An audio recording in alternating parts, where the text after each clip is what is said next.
My name is Erica Warren, and I am a part of Tri-Excellence, also with Dr. Stephen Holt.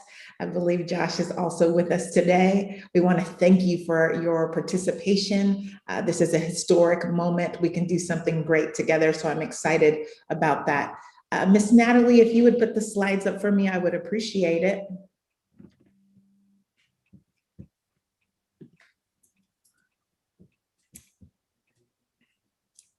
We have a full agenda today, so we appreciate you helping us with your, I'm sure, professional Zoom etiquette. We're going to be asking you to use the raised hand feature, as there are so many of us in this meeting.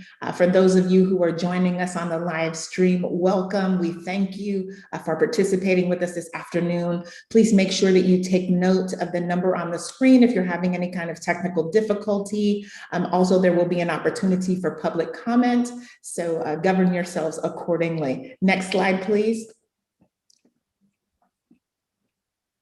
Just a brief overview. Today, we are going to welcome you into this space as I have a project update from Director Megan Channel, do a brief introduction of the committees as well as public comment.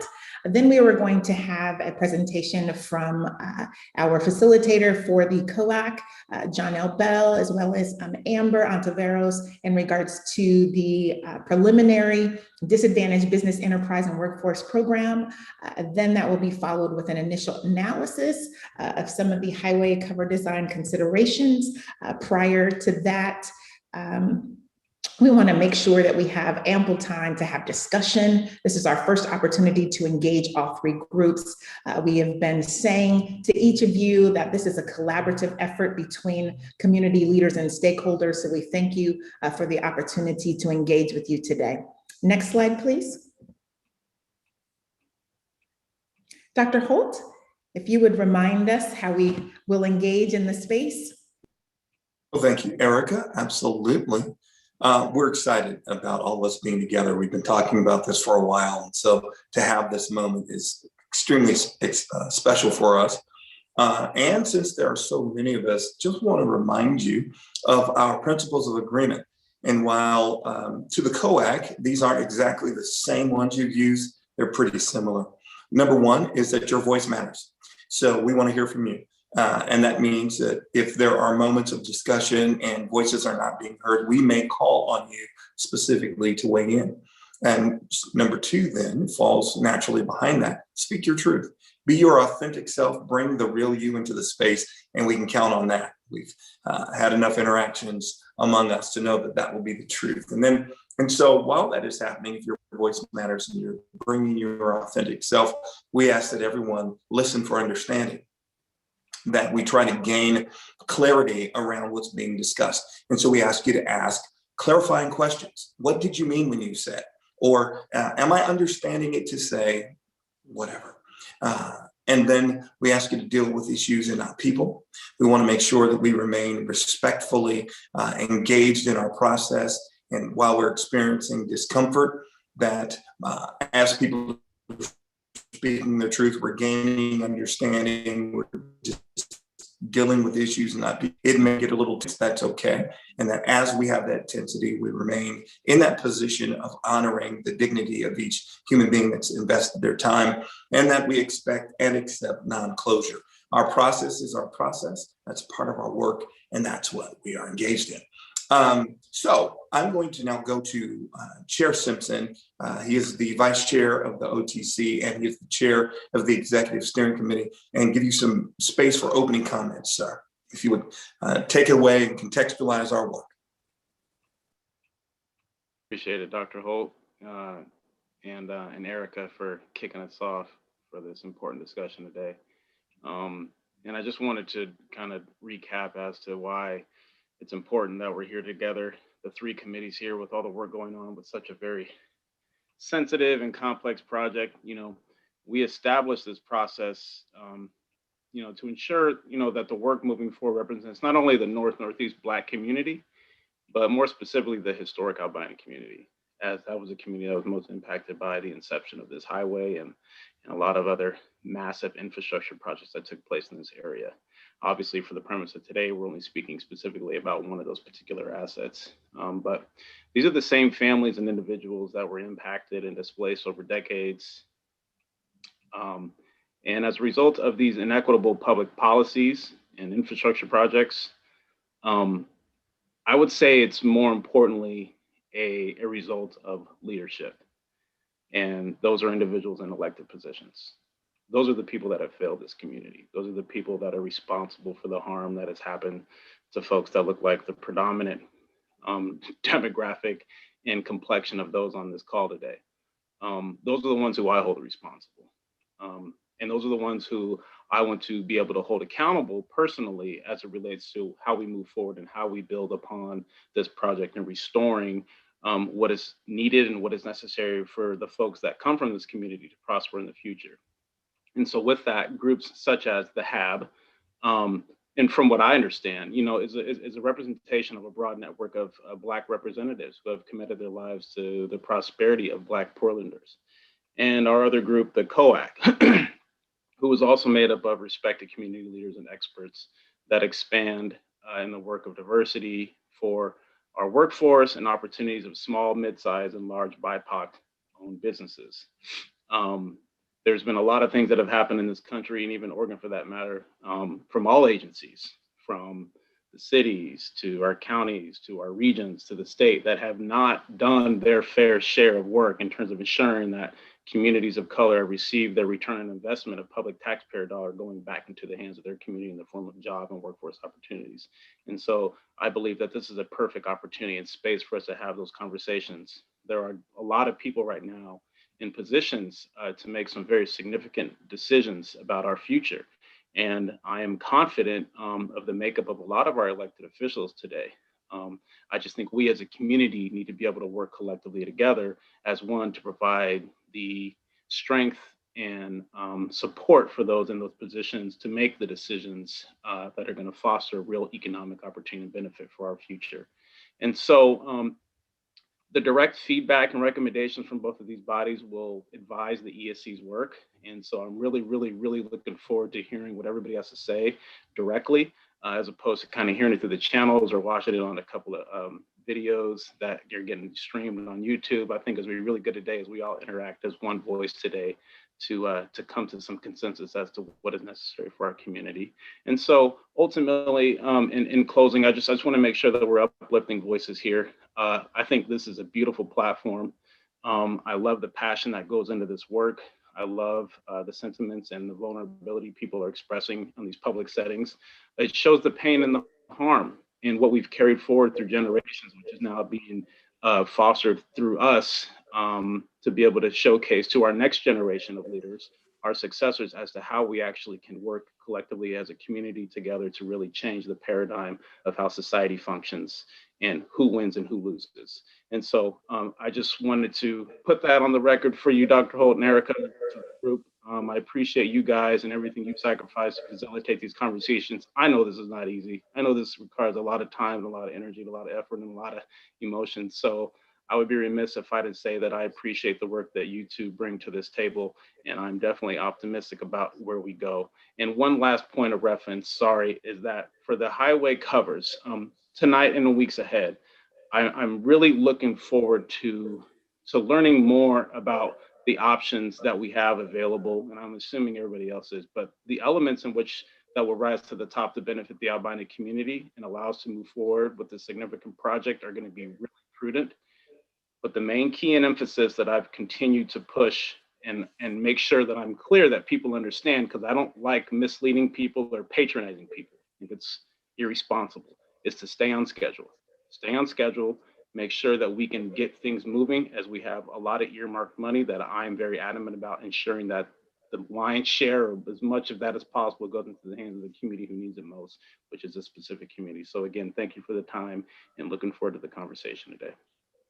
Thank you, Chair Simpson, for your articulation and setting the stage for our work. I will give two other comments and I'll give it back to you, Erica. Comment number one, we have not all been together. And we've been talking about coming together. This is our first time being in this space, and we may have some moments of some adjusting. The reason why I'm in twice is so that I can see the larger screen and see everyone. And I'm on my iPad so that you can hear and see me. And secondly, my role today is really being for Erica. She takes us through our process, and that support means capturing the use of our hand feature. So we're asking you, please use the hand feature in the chat, and then we will get to you, we'll be able to identify you and make sure that your voice is being heard. Also, that means that if there's a moment where we're just getting a little too verbose, that I might have to pull you in, and so that we can move forward. So please don't be, it's not personal. My work is kind of being the referee and the support in our space today. So with that being said, Erica, back to you. Dr. Holt, thank you so much. And thank you, Vice Chair Simpson. Appreciate your leadership in this area. I know everyone in this room is committed to seeing a benefit being given and restored to the historic Albina advisory, to the historic Albina community, this community that we love. I'd like to turn it over to our program director, our project director, Ms. Megan Channel. She's going to give a brief project update as we move further into the discussion. Thank you, Erica, and thank you, Historic Albina Advisory Board members, Community Oversight Advisory Committee members, and our Executive Steering Committee. It's a pleasure to be with you all here today and excited to see you all on the screen together.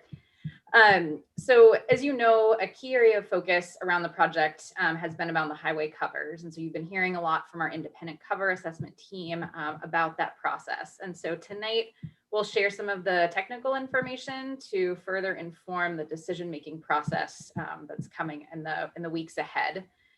So our role as ODOT in this process is really to ensure that we're responsive to our partners and the community requests for information, and in the context of the highway cover, specifically around the scenarios in line with the project values around transparent decision-making, restorative justice, mobility, and improved public health. So there's a lot more work to be done on the highway covers to understand the trade-offs and the schedule, as Vice Chair Simpson just noted. And so both project partners and the ICA team have rightly pointed to ODOT to help present some of this work and consideration to the committees and the community. So we've heard you and we're here today to do that. So on the next slide, this is a slide that will look familiar to most of you as it's been shown before from our independent cover assessment team. First and foremost, just want to note that we truly value the great work that our independent cover team is doing. They are digging deep into some great linkages around urban design and restorative justice and opportunities for our community. And we want to support and partner in that process for a successful outcome for the community. So this process is led by ZGF Architects as the independent highway cover assessment team. And they're conducting their independent analysis of the cover designs to identify scenarios that best align with the community vision. Tasked specifically with understanding the goals of stakeholders in the project area, and specifically the Black community, and generating potential highway cover scenarios and assessing the impacts and benefits of those. So the independent team has held 2 rounds of community workshop to develop initial design concepts, and these have been shared for review and feedback with each of the committees here today. I want to specifically note that between now and July, the independent assessment team will be evaluating and refining these initial design concepts based on the community and committee feedback that they've heard to date, also leaning into some of the cost and constructability information and governance and financing strategies associated with that. So we're really looking forward to the independent team's leadership and providing more information around this. So in the next and final rounds of the workshops for work session 3, the HAAB and the ESC will recommend what to carry forward to the Oregon Transportation Commission for their final decision in July. And in the ICA's process, the expectation is that the scenarios that they'll be presenting really provide a suite of highway cover design elements. Think of them more as a menu of options rather than having to select one scenario in full. The design elements can be considered in a way to be combined or create hybrid approaches from that sort of suite of options or menu. So again, recommendation from the HAAB and the ESC will go to OTC for the meeting on July 15th, with OTC providing direction on how best to proceed with the highway cover design options moving forward. In regards to project schedule and key milestones on the next slide, and how this process fits into that. So we did recently pass the 20% design milestone and are now working towards 30% later this year. So that critical path of identifying the highway cover uses this summer, this July, is really important to staying on track to that 30% design milestone later this year. And the 30% design milestone is not only a critical path for our design work, but ultimately getting to project construction in 2023, which is important to creating our workforce and economic opportunities sooner. And so our COAC facilitator, John L. Bell, and project team will be providing some more information on that in just a moment. But again, based on our current project schedule and these milestones, construction is programmed to start in 2023.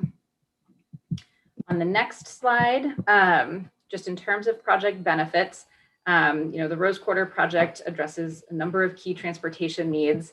And as Vice Chair Simpson has articulated, is a significant opportunity to catalyze and support community development in the local Albina area and achieve those benefits for the communities that we serve. When you look at the I-5 improvements, we'll see significant improvements around safety and operations with reduction of crashes, saving drivers nearly 2.5 million hours of travel delay each year, and improving traffic flow for our traveling public and freight. With that, the project also provides a number of new community connections. So new space that will be created on top of I-5 with the highway covers, helping to support safer streets, working to knit the Albina community back together, and again, serving as a catalyst for that future surrounding development in line with the community vision. I also want to highlight that this project is about creating jobs and really opening up unprecedented opportunities for participation from our disadvantaged business enterprise community. I know I've had the pleasure of working very closely with many of the COAC members on this in helping us to get to where we are today.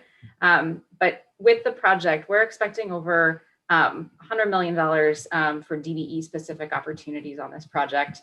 And this project's approach using CMGC in partnership with Hamilton Sant Joint Venture and in association with Raymore Construction is really about breaking down barriers that prevent DBEs from bidding on ODOT projects, involving DBEs early with technical assistance. More importantly, about building that career pipeline of future construction workers to support intergenerational wealth, not only now, but as we look into the future.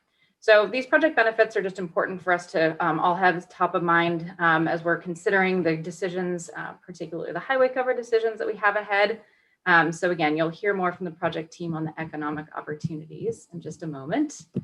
And then lastly, in terms of partnering actions on the next slide, in line with our project values as adopted by the Executive Steering Committee, we're really focused on continuing to take action in response to our partners, in response to our community, each of you around the virtual table here today.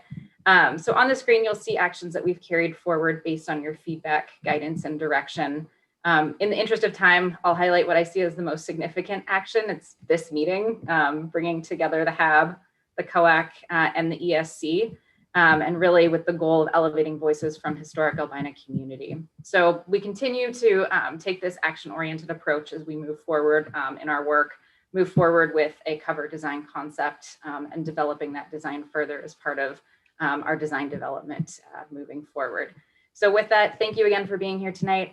Looking forward to the discussion. And Erica, I'll turn it back to you. Great. Thank you so much, Megan. I appreciate that update.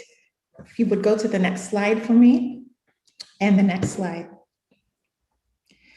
In the observance of time, I just want to quickly highlight, we don't have the time yet to individually have each of you acknowledge, but I want to thank each of the members from the Historic Albina Advisory Board, as well as the ESC and the COAC for joining us. Just briefly, for those who haven't been as aware, the COAC was formed, I believe, 2 years ago in 2019, really to help build a vision for the project's construction management contract. And now they have transitioned into an advisory role. The COAC is helping to develop accountability to hold the CMGC, the contractors, as well as ODOT to DBE and workforce goals.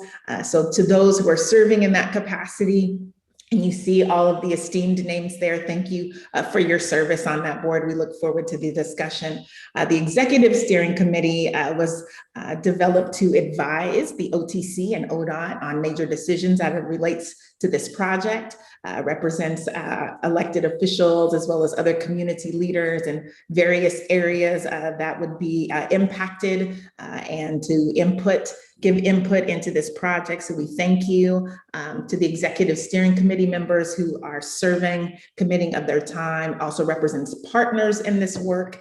We have always wanted to make sure that there was a collaborative approach. And so we appreciate participation from PPS and Metro and others, the trucking community, as well as labor and other community organizations who are serving on the Executive Steering Committee.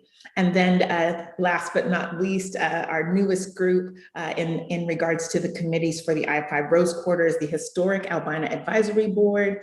And really, this board was formed as an outcome to the project values. The Executive Steering Committee took some time to begin to really focus in on what this project could help to deliver for a community that is often overlooked, and established a set of values that you all are familiar with. And so the HAAB was an outcome of that. This board represents community leaders, others who have committed their lives to making sure that there has been significant impact and elevation of the Black voice of the community. And so this is an outcome, a partnering, if you will, with the community to make sure that the work reflects the sentiments and the heart of what the community feels is restorative and letting them participate in the process. So again, thank you to all the committees for being here with us today. I'm sure we're going to have a robust discussion. Next slide, please. At this time, Ms. Mira is going to help me. We're going to give an opportunity for public comment. Many of you have been in this room with us before, so make sure that you have dialed in the number and entered the meeting code. Dial *9 to raise your hand. We'll identify you. We are keeping consistent, although I apologize. I know you feel often 1 minute is not enough. But because we have so much to cover, we want to make sure that we are giving you at least an opportunity to share with us. There are many other ways for you to engage. Please feel free to send in your comments on the I-5 Rose Quarter website. There's also a phone number where you can leave more detailed comments, and we'll make sure to share with the committees. Ms. Mira, if you'll move to the next.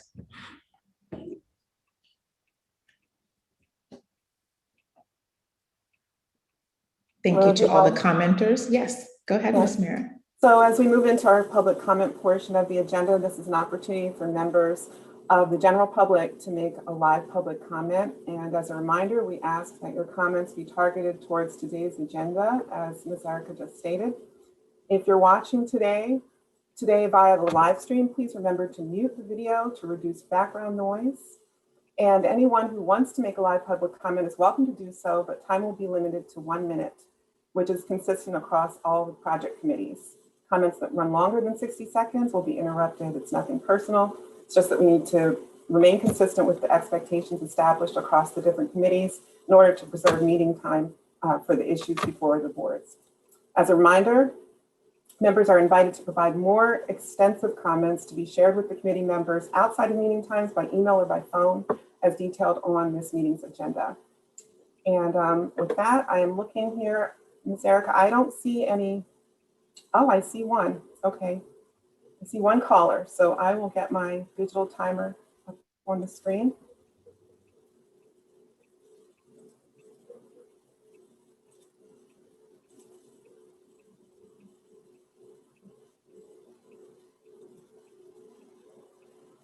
Caller with the last four digits, 9125.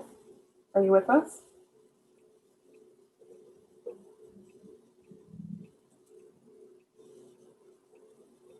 You may have to unmute.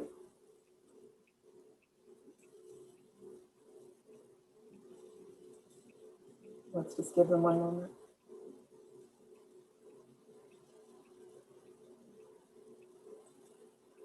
Caller with the last four digits, 9125. Hi. Ready. Hi, I would like to give public comment. Yes, welcome. You're ready. We're ready for your comment. Okay, thank you. My name is Gerald Scrutchins. Respectfully, I would like to ask if ODOT leadership has continued the amount of money that will be spent taking care of the future students and families in middle and the historic Albina community when they develop hospitatory respiratory issues such as asthma and emphysema or cognitive health issues and developmental delays. I acknowledge as a parent and former teacher at Tubman that ODOT is playing an excellent strategy of divide and conquer. They recognize that a divided community creates more power for them. Unfortunately, the only victims will be the youth that are left to clean up the mess created by flawed leadership. Yes, we want to see our communities working to build the future too, but not by partnering with ODOT, attempting to find solutions to problems that can't be solved nor reversed. Our North Portland community envisions Black contractors to be essential in creating a new sustainable future, such as the one proposed by Albina Vision Trust, a forward-thinking project that sustains our future generations, creating a new generation of Black scientists and engineers. Thank you. Thank you. Thank you for your comments.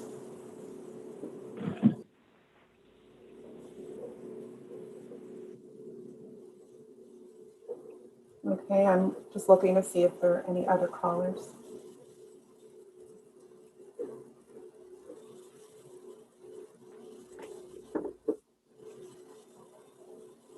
Okay, I see one here.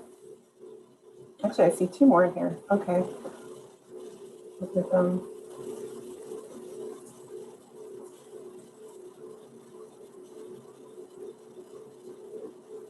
Caller with the last four digits, 6748. Can you hear us?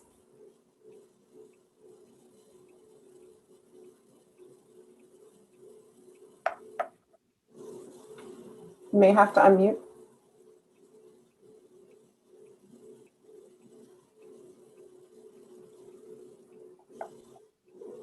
Okay. Maybe we'll come back to them. There's one more. Caller with the last four digits, 5742. Can you hear us? Last four digits, 5742. We're ready for your comment. Hello. Hi, yes. We're ready. I just want to make a quick comment. This is Keisha, and I wanted to encourage everyone to read the piece that I submitted that was in Bike Portland. Briefly, I was just sharing my experiences about attending numerous ODOT events and was shocked to see the lengths in which ODOT would deliberately divide the greater community by trying to pit environmental concerns and economic development as opposites instead of a larger integrated whole issue. The kids at Harriet Tubman Middle School need clean air, and the Albina community needs self-determination, and ODOT needs to make space for community leaders there, as opposed to pushing forth with their freeway plans that have continued to receive skepticism from so many prominent, passionate community voices. So that's all I want to say. Please read it if you can. Thank you. Thank you for your comments.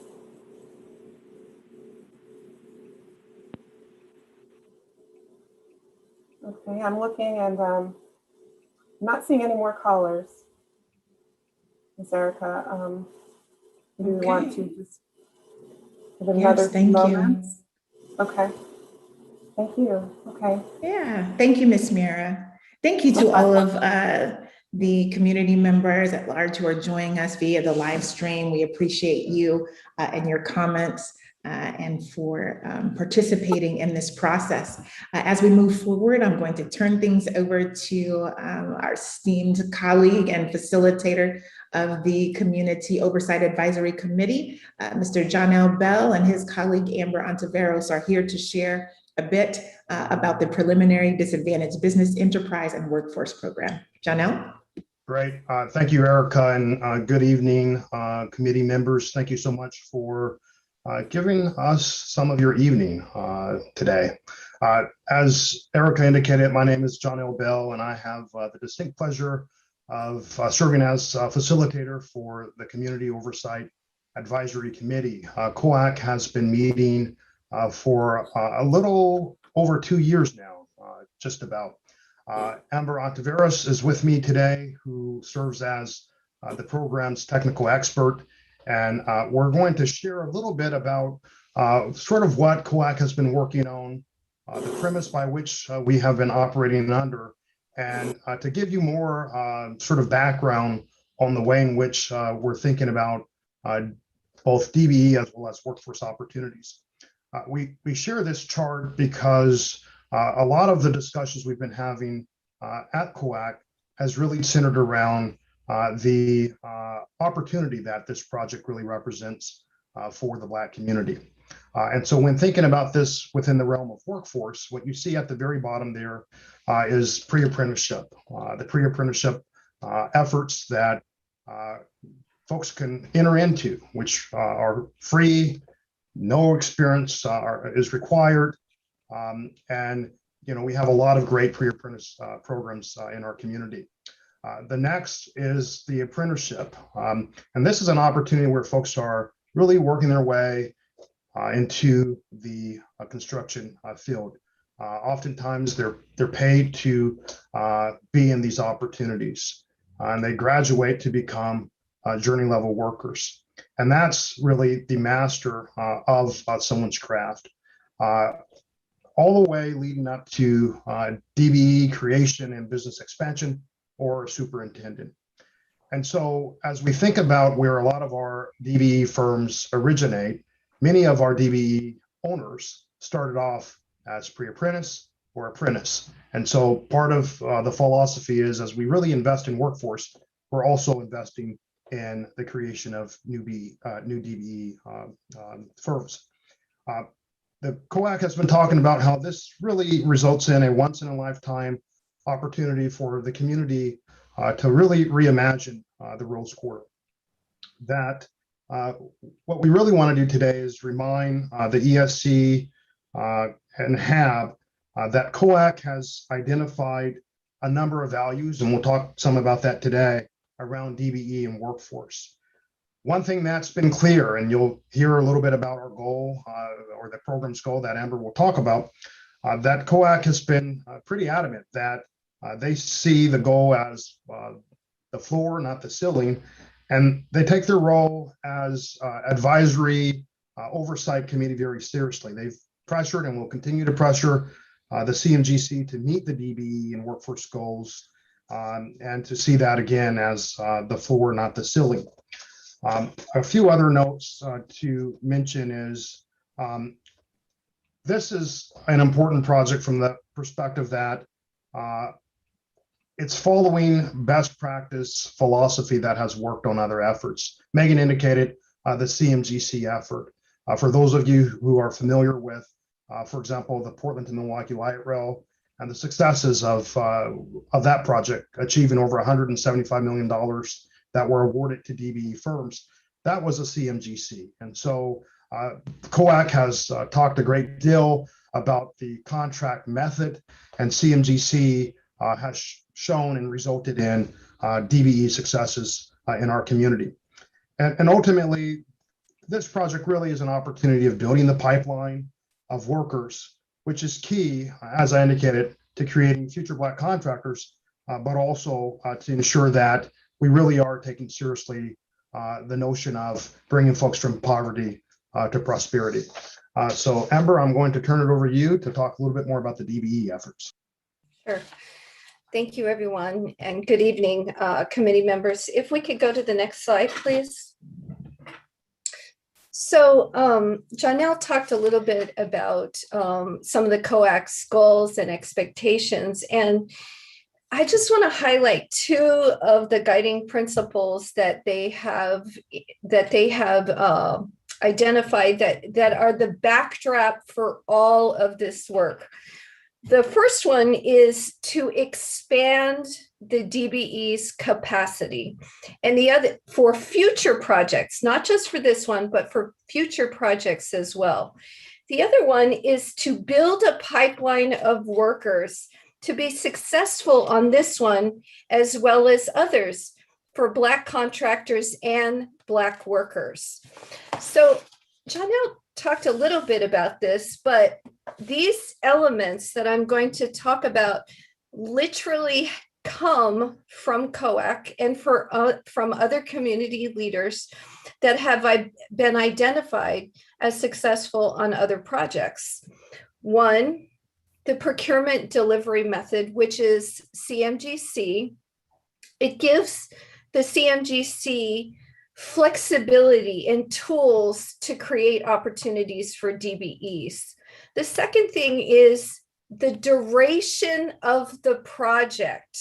So if you're a business owner, the advantage of a 5-year project is the amount of time that it gives the DBE to work, extensive amount of time that then enables them to get work on other projects. It plumps them up.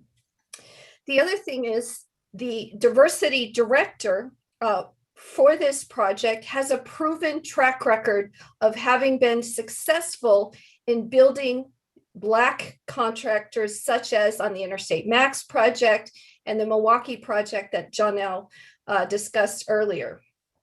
And some of the other elements that we're going to see in the next slide are some of the same, almost the exact same elements that have resulted in the Raymore construction of today, the affordable electric, the O'Neill, the Tice, the Coates, some of those same elements. So the goal, which is, sorry, can you go back to the previous slide? The goal on this project is an 18 to 22% goal. And y'all know Mr. Posey, he has identified, and we will hope with regard to that, that the goal is the floor, it's not the ceiling. The CMGC has indicated that at this time, which again, if you think of 0 to 100% right now, where we're at a snapshot in time, is we're at 20% design. So right now, the CMGC has indicated right now between $145 to $175 million in opportunities. The other thing is they've identified that there will be 3 to 5 mini CMGC opportunities. And what those are is it allows the DBE to become primes. These are priming opportunities with wraparound services so that they can be successful. They can become primes. They can be successful to do that work with technical assistance, mentoring from the prime as well as from Raymore. Those opportunities consist of between $55 and $65 million. And in terms of the workforce, the COAC has indicated they don't just want this project to meet the goal. They want to see Black contractors with regard to the participation of that goal. The other thing is right now the CMGC has indicated between 2 million person hours with up to 150 million in payroll and benefits. And they've specified, the COAC has specified a 14% female and 25% minority male workforce targets. And the COAC again has asked, and we will disaggregate the data so that we know the exact workers by race for who is getting those jobs. Next slide. So I talked a little bit about the program elements that enable the growth of businesses. So it's CMGC, it's the kind of diversity director that did interstate in Milwaukee. It is priming opportunities. It's using some of those techniques to break down those scopes of work. And the other thing is,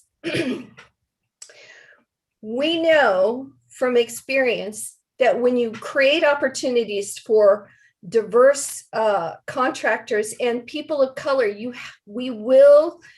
we are prepared for discrimination on the job site with an anti-harassment and cultural competency program to ensure that people of color, women, and LGBTQ individuals feel safe and free from harassment. There will also be a dashboard that will be disaggregated data. Next slide. Janelle, would you talk a little bit about the workforce that the JV has described thus far? Absolutely. Thank you, Amber. And, part of why we emphasize the workforce, I think so much in COAC is, again, for our community, the opportunity to access living wage jobs that are, pay benefits and have a trajectory to not the notion of just making by, but actually being prosperous. One of the areas is a construction field, and Jeff Moreland talks a fair amount about this. And so what's great, the CMGC team is already laying the groundwork to really grow the workforce with people of color from all walks of life, placing them into apprenticeship programs to gear up for the Rose Quarter project. That's critically important. We need to start before we actually break ground if we're going to ensure that folks are ready to hit the ground running. And because the project is starting to build the workforce pipeline now, we have a significant opportunity for workers to reach journey level during the course of this project. And that's critical, as I indicated prior, because many of those folks may choose to start their own firms, which is what we need. We need to grow additional firms. The CMGC has hired a workforce advocate who is looking for a variety of ways to build the pipeline, including the pipeline with persons formerly incarcerated. And that's so critical that we are finding opportunities for those our state and our institutional systems have left behind.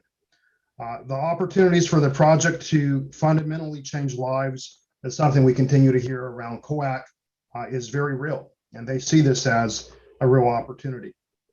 Workforce outreach will also include the next generation of workers. There's an effort to really roll up the sleeves and get into our high schools to express and accentuate to our young people that there are multiple opportunities. College is one pathway, but also the trades is another pathway that can lead and result in high quality of life. So that work is happening.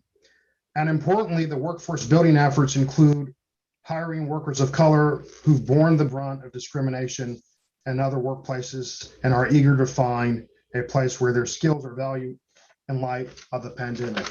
I think what's really important to note is we know that joblessness in the Black community continues to be high despite some of the economic conditions in our city, as well as in our region.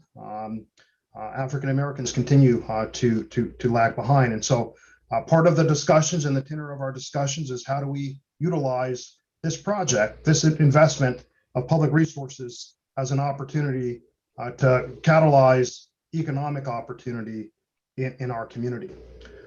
So with that I think concludes our presentation. We're happy to take any questions, but that's just the overview and the tenor of some of what we've been discussing at the Community Oversight Advisory Committee. Thank you. Janelle and Amber, thank you so much for that overview. We wanted to give an opportunity for engagement, for some discussion around this portion in regards to the DBE and workforce plan. And we're honored to have COAC members as well as Jeff Moreland with us in the room. So Dr. Holt, if you'll help me, as well as Janelle. Janelle, if you are helping to See, I'm opening the floor for some discussion here. If folks have questions for COAC members, or if there's some clarity that you all can provide, that would be awesome. Let's see. Okay, we've got. Oh, go ahead, I'm Dr. sorry. Holt. Go ahead, John. Go ahead, sir. Okay, let's see, Mr. James Posey, and then we have Estelle. Oh, can you all hear me? We can. Yeah. I just wanted to point out that this is, to take this out of the realm of a traditional project. I always like to think of this project as the stars being aligned, but what's in front of that is the personal commitment of the contractor, the Raymore construction outfit.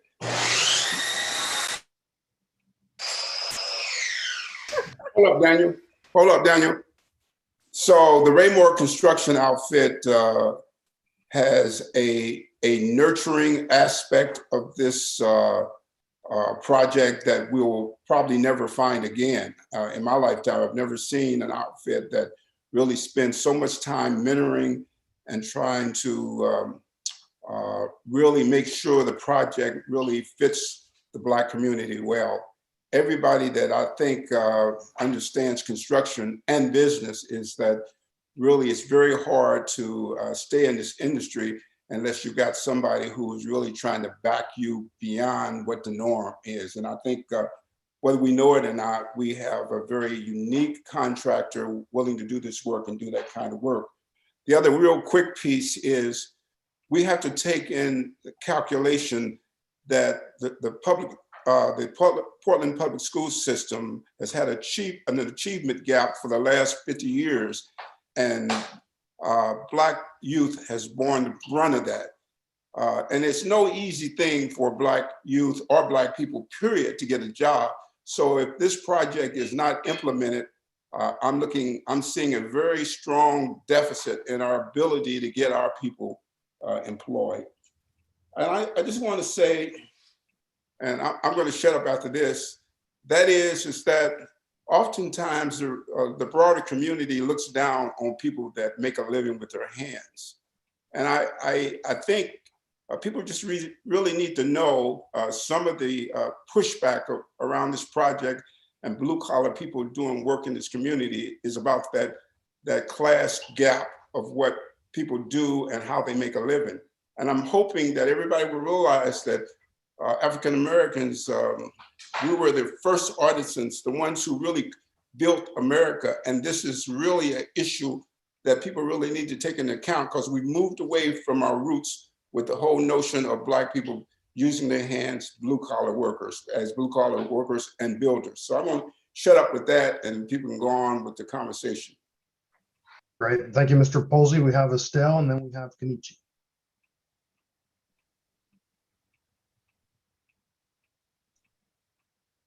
I was just going to ask if any of the workforce was being recruited from our houseless population, because some of the houseless population are already skilled workers, and that might be a population or workforce that sometimes isn't tapped into, that should be tapped into for work, because I know that there are very, very skilled workers in that population, and it might surprise some people and it might not, but that's definitely a place where some work recruitment should be taking place for this project.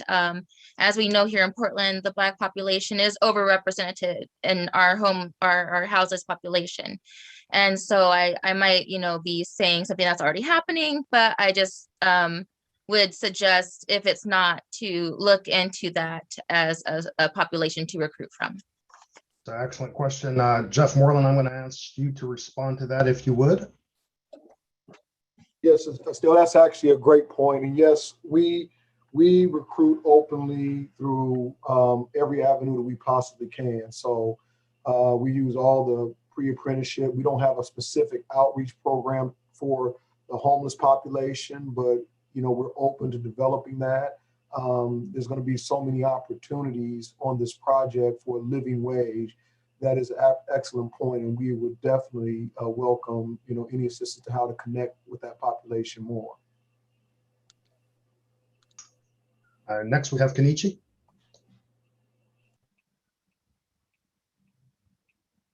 Hi, everyone.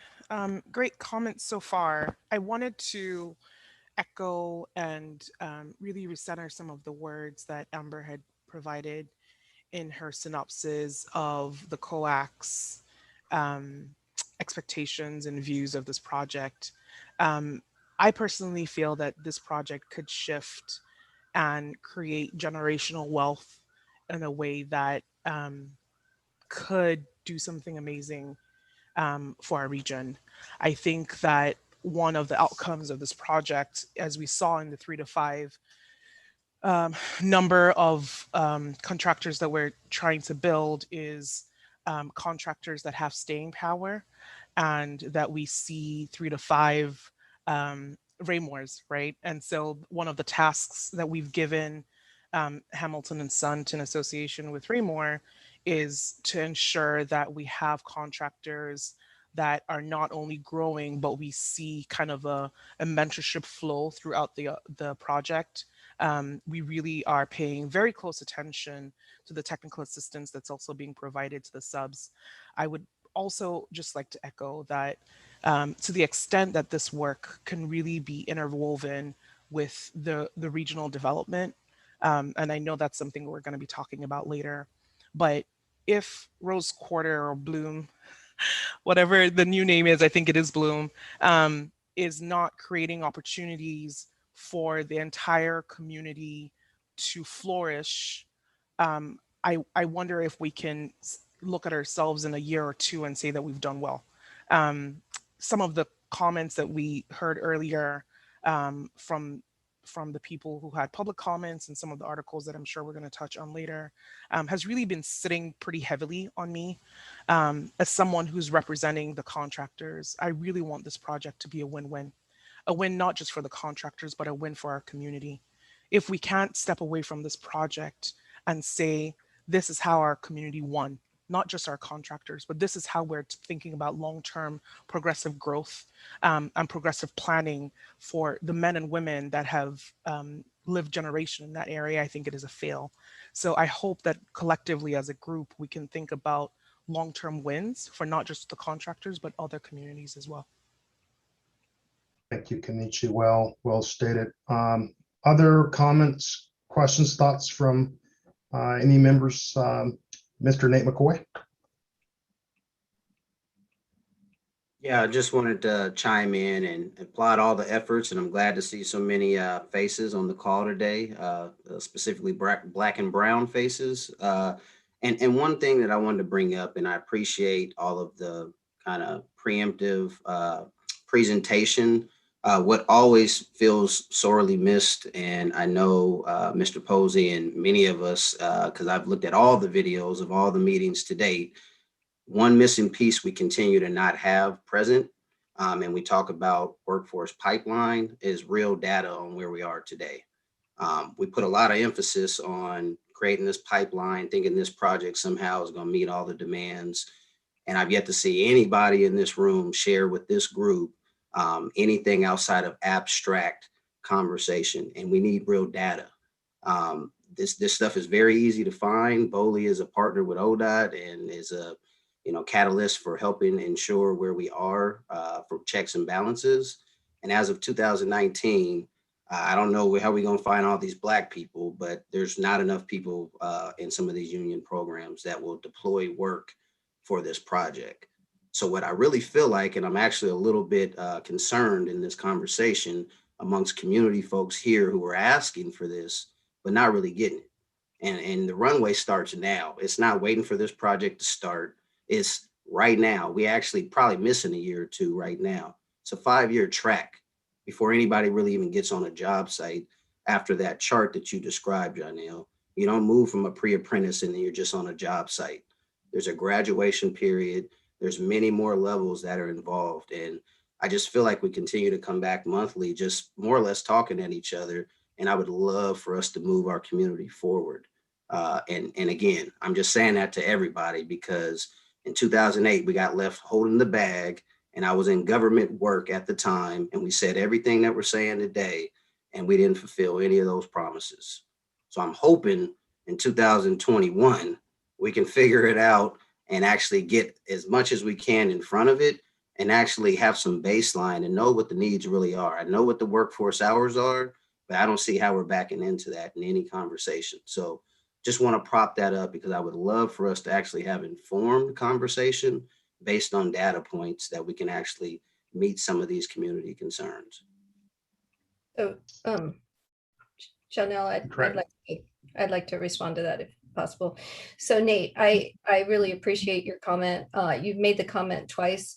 So in the coming meetings with the COAC, we will be, so in the previous meeting with the CMGC, the CMGC has done an analysis of the DBE opportunities relative to the existing scopes to date. Then this coming meeting with the COAC coming up this week will be on technical assistance, and we will anticipate having a discussion around workforce where we will be discussing the very thing that you were asking for, which is it's actually an analysis of workforce where then it enables us to also understand the gaps based on the trades and based on the scopes connected with the trades, et cetera. So we will be prepared to provide that information to you, but you need to give me like 1 or 2 more meetings, but we will. Yes. Thank you, Amber. We have President Peterson and then Dr. Richard. Thank you. I just wanted to take this moment to thank the members of COAC and the consultant work that is going on this. Is one of the more important pieces, and we have been, I think, as an ESC, waiting to hear with bated breath on the progress and the goals.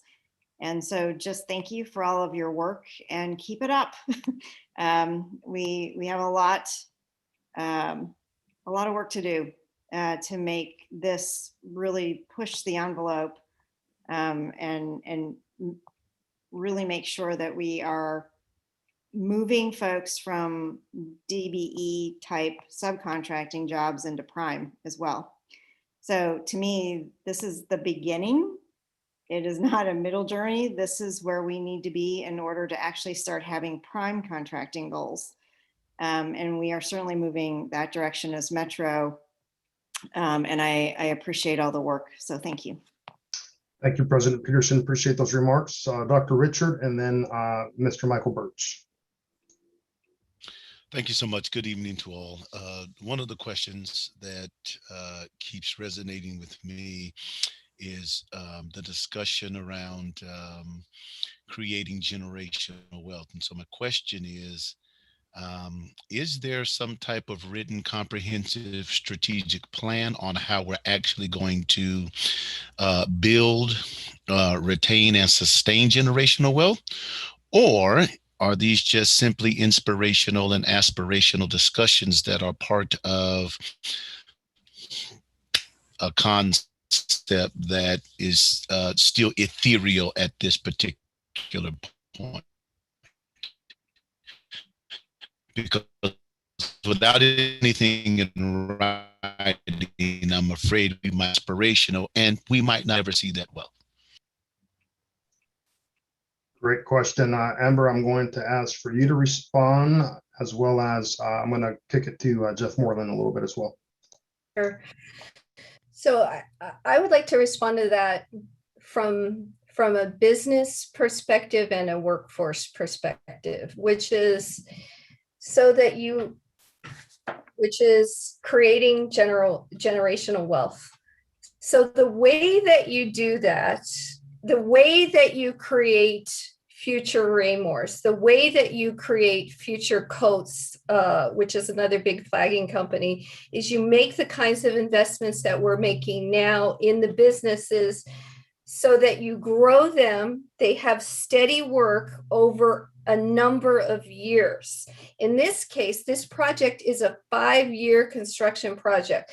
So you grow them, you give them new scopes of work. It allows them to diversify their services. It allows them to diversify their qualifications to grow so that then they're prepared for the next project, which is there's a bunch of other mega projects that are coming up that then enables them to have 10 years, 15 years of work instead of having little piecemeal jobs. Well, that also has an effect on the workers, which is the workers for which COAC has identified the pipeline. The type it's not just the workers, it's the type of workers for whom the COAC has identified. It gives them stability over years of time to grow within that workforce. So it's both the businesses, investing in the businesses, allowing them to grow, giving them tools for success like technical assistance and mentoring, stability for the workforce over a number of years that enables them, allows them to be positioned for other work in a few years. So Amber, Jeff. Amber, is that a yes or no to a written strategic plan?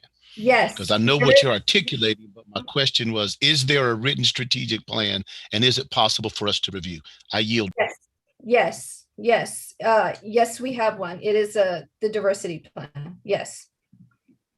So we'll be sure to circulate that once it's complete. Jeff Moreland, let you weigh in real briefly. Then we're going to go to Mr. Birch, Mr. Polsey, and I'm getting signals that we need to wrap it up after that. So as you all can see, just a sample here of how our HAAB meetings are always very active. So those two, and if you can keep it short, then let's keep moving here. So Mr. Birch, Mr. Polsey. You want me to respond, John L? Yeah, Right. 30 seconds, please. Yeah, go ahead, Palsy. I'll just say, well, great question, Dr. Richard. Now we can talk about it at another time, but that's absolutely a fabulous question. And there has been a strategy that we've been working on a long time. One of it is about empowering workers to be able to, number one wealth creation in this country for families is home ownership. The number one wealth creation for the industry across the board is entrepreneurship, small businesses, the cornerstone of wealth creation in this country, right? Both of which are key elements of this whole piece of it, right? We talk a lot about these affordable houses and all this stuff. It's not a knock on affordable housing, but if we have living wage career jobs with our people, they can actually buy housing. You don't have to be affordable, they can buy housing. And that's the number one wealth creation in there. And then if our businesses learn how to be profitable, consistent over time, they can pass that down to generations after them. That's how you build wealth in our community. So absolutely there is a plan. And the diversity plan is one small piece of that. There's an overall community strategy. We've been working at a lot of us for a long time. But that is an absolute excellent question. Mr. Birch, you were next up, I believe, and then Mr. Polsey. Thank you. And good evening to all of you. As I sit here and listen, a couple of things come to mind. The first, of course, is that I would be remiss if I didn't call attention to the murders that are happening in our community and the Black lives that we're losing and all of the disarray, the fear, it's our Black community is on fire. And we're talking about things that will help our community down the road. And if we don't pay attention to the fire that's under our feet right now, we won't have a Black community going forward. We won't have kids that want to get into the trades because they will be afraid, they will be dead, their parents will be dead, and we will lose a lot of young people in this battle. So something needs to happen.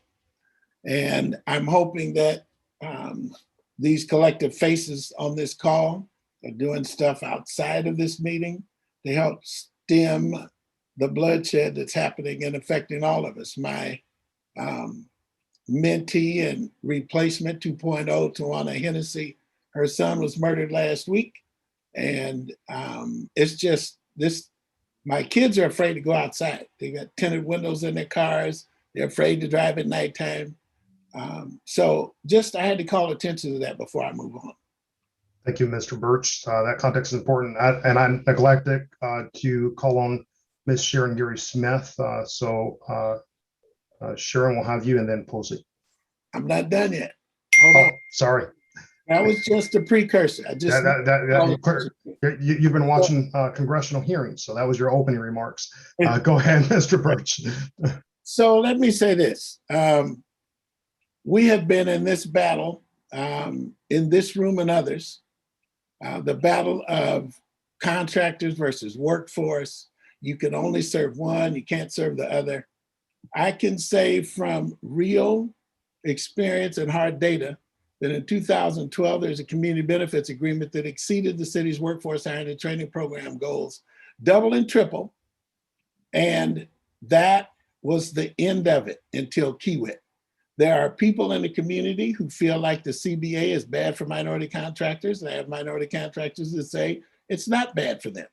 I have the goal is, had we had continuity of opportunity, more CBAs, there would be people in our community, Black and brown folks, who would be owning, they would be building wealth, owning homes, and live in places where they chose to live with vehicles and taking care of their families with benefits, great benefits, healthcare, dental, vision. And what has happened is we put a stop to CBAs. The city's workforce hiring and training program does not live up to its goals, never has and never will. And the CBA has been painted as this bad thing that happened to the Black community. I would call BS on that because we have the data.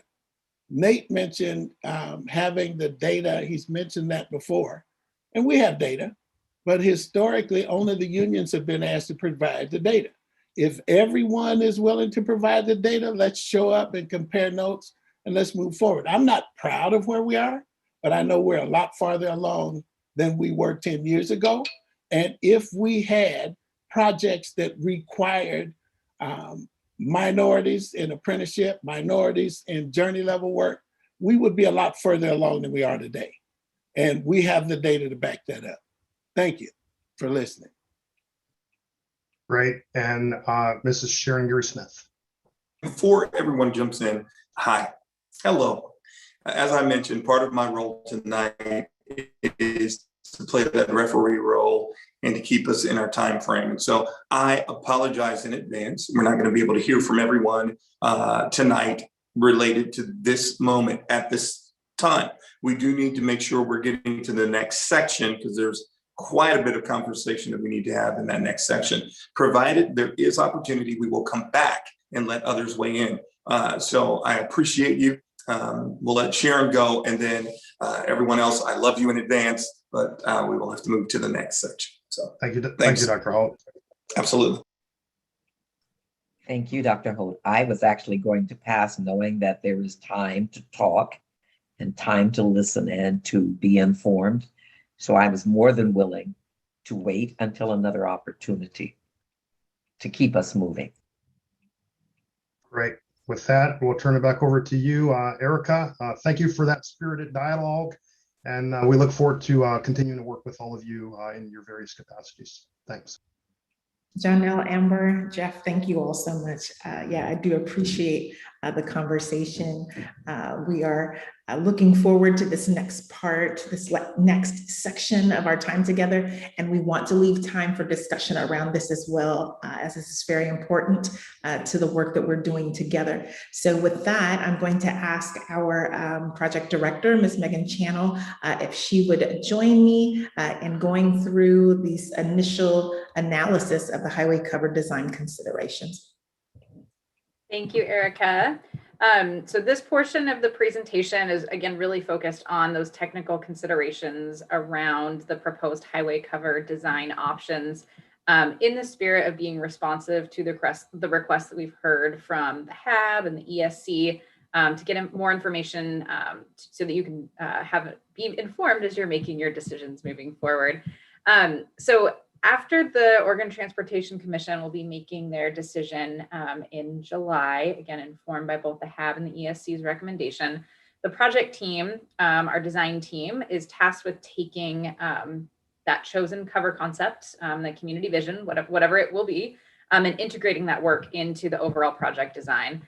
And so to help with this, our project team has started working closely with the independent cover assessment team to support their independent assessment and better understand their work, and how that work will fit into the larger project, how the highway covers will be integrated into the larger project in preparation for next steps. So as part of that, the design team is really hitting the ground running to identify potential opportunities and challenges around the highway covers, as well as impacts to cost and schedule, really similar to best practice approaches that we use in design and construction at a 20% design phase for project delivery. So the presentation that you'll be hearing from Steve and James today from our design team is reflective of the information that we've been sharing with the independent cover team. So just wanted to make sure that we were sharing this with you collectively. All of the committees is added information, again, in anticipation of your recommendations over the next month. So on the next slide, just wanted to note that we're going to continue to engage community members, organizations, and leaders in order to work together to develop a design that reflects the project values and aligns the needs of the community with the intention of the project while centering, apologies, and honoring the African-American community. So as we move forward, we've demonstrated this through such efforts in the past in looking at a restriping effort in the south end of the project area to avoid impacts to the East Bank Esplanade and the Willamette River, modifying the Hancock Crossing in support of Albina Vision Trust's affordable housing development opportunity, and then through a recent and ongoing evaluation of a southbound realignment design option that would avoid potential impacts to Harriet Tubman Middle School. So in this process here, where we're infusing project purpose and need, our project values as adopted by the steering committee and community input and outcomes, we're meaningfully including partner community representatives in these committees here with that role and helping us with the decision making. And so we intend to carry this work forward and continue to do it in a way that is vetted in partnership. And so we're taking that approach with the highway cover specifically. So with that, Steve, I will turn it over to you to introduce yourself and then carry us through the technical consideration. Thanks, Megan. Good evening, everybody. I am Steve Drahota. I am the project manager for the design team. And with me today is James McGrath. Some of you have heard from us before. Others of you, this might be the first time. So we are approaching today's conversation, understanding that the whole discussion represents a point in time, especially as it relates to the work that the independent cover assessment team, the ICA team, has. And we've really appreciated the collaboration with them. And we look forward to the continuation of that, and as we were speaking with them yesterday, just like Megan was mentioning, I wanted to make sure to mention that as they come forward with more of their work over time, you will likely see refinements, design progression, other details that could be reflected in the ideas and the concepts that they talked about. Another element of this is their ideas really wrap around certain elements put together. And so there's composites of thoughts that are working together. And so we'll talk about that. And James in particular will talk about that as we move to that section. So before we get into all that, we wanted to ground everyone in really what the purpose and need of the project is. Why? What is the problem being solved? Why are we all here today? And so I have a few graphics up front, and then we'll jump to the different highway cover ideas. So on this particular sheet, if you see the red dashed extent, that's the I-5 project limits for the project. And one of the key facts that drove the need for this project is the fact that 84% of the evening rush hour vehicles that get onto I-5 on Greeley Avenue or I-405, just on the northern end of where this red box is, immediately gets off using Broadway, I-84, and the Morrison Bridge exits. And so what do I mean by that? If you can click Natalie, you'll start to see we will build in some numbers and some data. So this is where Greeley Avenue and I-405 comes in. This summation of 2,780 vehicles, almost 3,000 vehicles. When you do simple math, that's almost a vehicle per second getting onto I-5. One more click, Natalie. And as these vehicles progress south and as they merge into the traffic that's already on I-5, a series of them start getting off, 17% at the Broadway exit. Next click, Natalie. About 40% at the I-84 exit, about 1,090 or 1,100 vehicles. And then next click, Natalie, another 780 at the Morrison Bridge exit. So what does this mean? This means that a lot of people that get on this stretch of I-5 immediately get off. And so the problem is the mixing. So if we go to the next slide, one of the ways that we address mixing is the use of these auxiliary lanes and the widened shoulders. And so what does that mean? It really helps to support this interstate connections and safety. And like you can see in this picture, lots of traffic migrating together on the right-hand side, the existing conditions, migrating traffic into two existing lanes with a short auxiliary lane, which is really a dedicated on-off lane, results in areas where you get congestion and unfortunately rear-ender crashes. And so the strategy to fix this is really to add more of these or extensions of these blue lines that are the auxiliary lanes. And in some cases, an additional one. And so it's really taking those light blue colors and adding in the orange so you have a continuation. Those people that are in the right-hand lanes stay in the right-hand lanes. They don't have to merge into the traffic that's trying to go through this entire site. And what that does is it cleans up, reduces congestion, helps with crashes, and allows people to get on and off the freeway within this stretch. So that's really what the I-5 portion of this project is. But we're not really here today to talk about that a lot. It just serves as the backbone.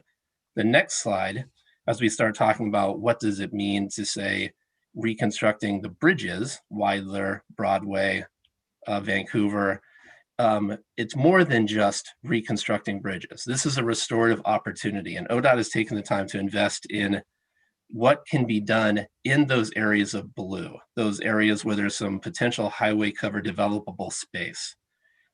And adjacent to that, in these gray zones, what can be done for potential off-cover developable space? And really that's the question that's in front of everybody, the opportunity that's in front of you all to make the best decision of how to use this space, knowing that there's a weaving of different local street networks in and around this. So this is the picture of the 20% design concept. We're using this picture because as we, and really James will be introducing these concepts, show these various ideas that the ICA team has developed in order to create a vision.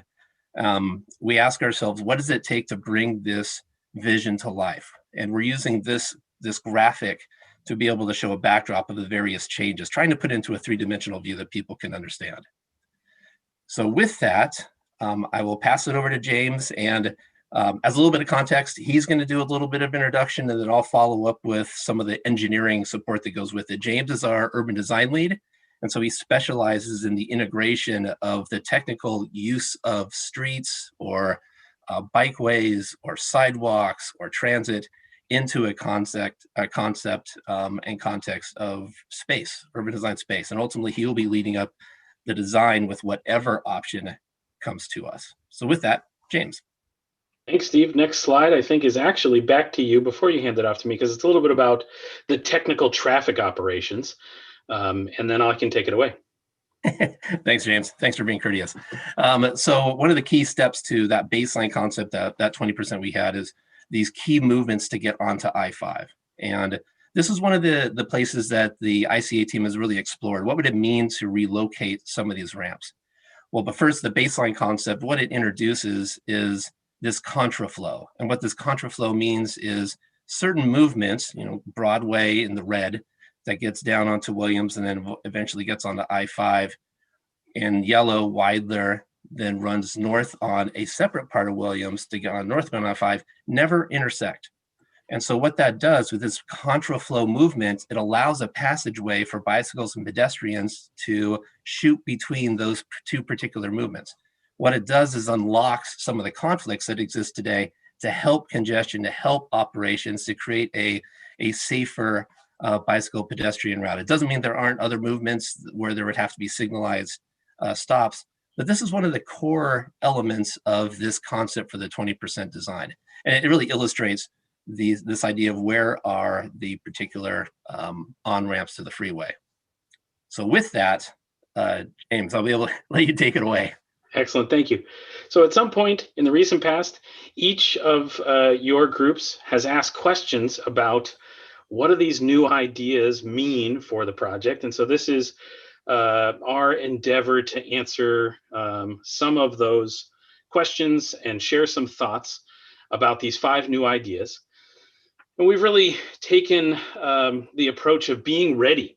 If the decision process that is transpiring now should select one or a hybrid of, our team needs to be ready to bring this vision to life. And so that's really the spirit with which we're approaching all of this. We're going to look at each of the ideas, concepts 1 through 5, and ask ourselves, or we have asked ourselves, what would it take to achieve this? What would we tackle first? And what would it mean for the project with regard to technical feasibility, partner approval and permitting, environmental process, and some cost and schedule considerations? So they exist along that spectrum. We're going to dive into some issues. We can't talk about all of it. We've endeavored to stay focused in some key areas, and we're going to move swiftly so that we have time for discussion. So next slide. Option 1, these are graphics that were produced by the independent cover assessments team. You've seen these before. They've been published. I don't want to spend a lot of time on them.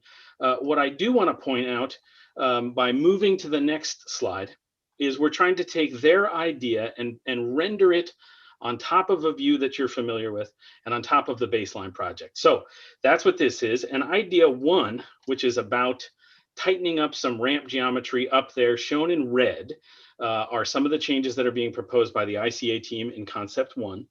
Items shown in yellow are new areas, square footage that is available for redevelopment or other opportunities off structure.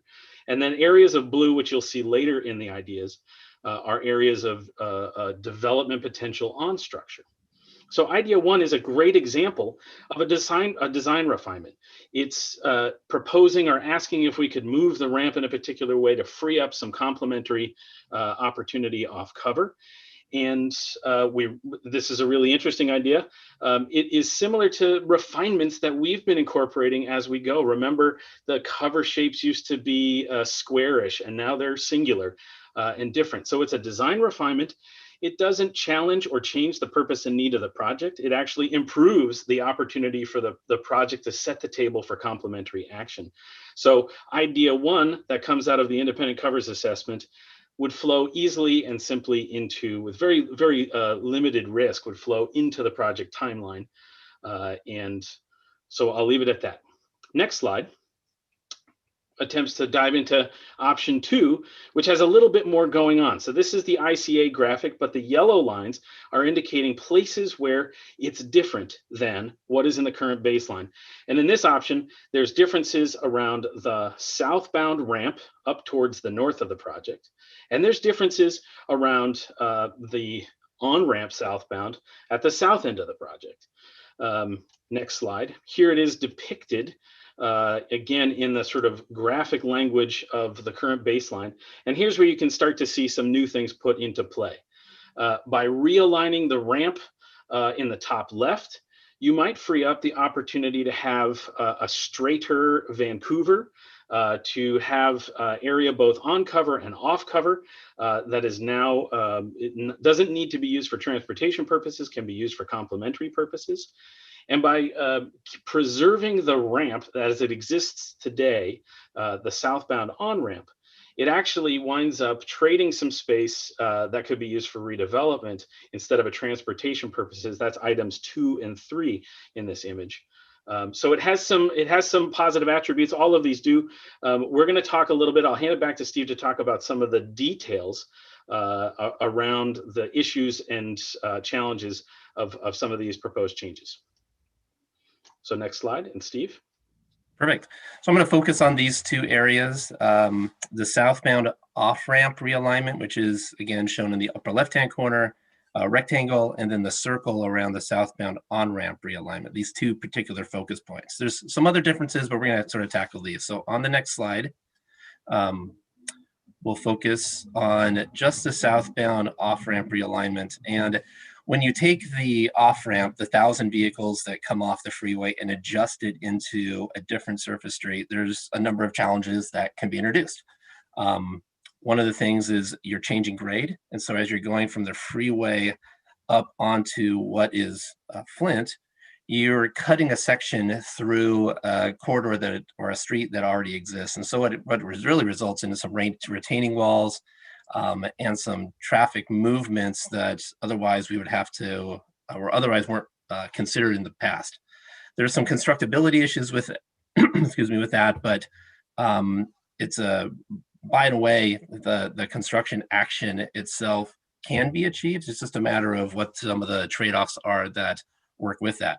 The real complication is when you get down to Broadway itself, because you're dumping those 1,000 vehicles into an area, and this is depicted on the left-hand side, those 1,000 vehicles into an area that really isn't ready to accept it right now. So there'd have to be some changes to the signals, actually an introduction of a new signal at the Widener and what would be Flint, or the off-ramp, in order to make that eventual eastbound turn to get onto Widener itself. So some additional property impacts, the reconstruction of this parking lot area, and really the introduction of a lot of vehicles adjacent to, for example, the Paramount Apartments, which is shown on the top left screen. So while it can be done, there are definitely some trade-offs that come with that, especially because of the ramp volume itself. As we go to the next slide, we'll focus more on the on-ramp to I-5. In a lot of ways, this is a continuation of what already exists today. The existing ramp location exists basically at this point. And one of the elements that was worked on through the EA process and through the planning process is try to devise a scheme that enables the removal or change in traffic flow so that you can separate bicycles and pedestrians and transit and autos from this central node. And also at this point is the green loop entry point. So because of all of these changes, it would really require going backwards and asking to get approvals on something that was being modified, which means you'd have to work backwards through a NEPA reevaluation of some type, some level. And it really relies on a robust traffic analysis to come back and say, does it really solve this problem of congestion relief and operations on the local streets, just as much as it does on I-5?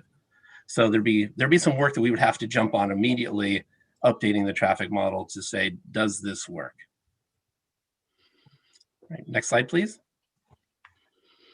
So option 3, and again, we are moving at a good clip here. Option 3 has a lot more going on.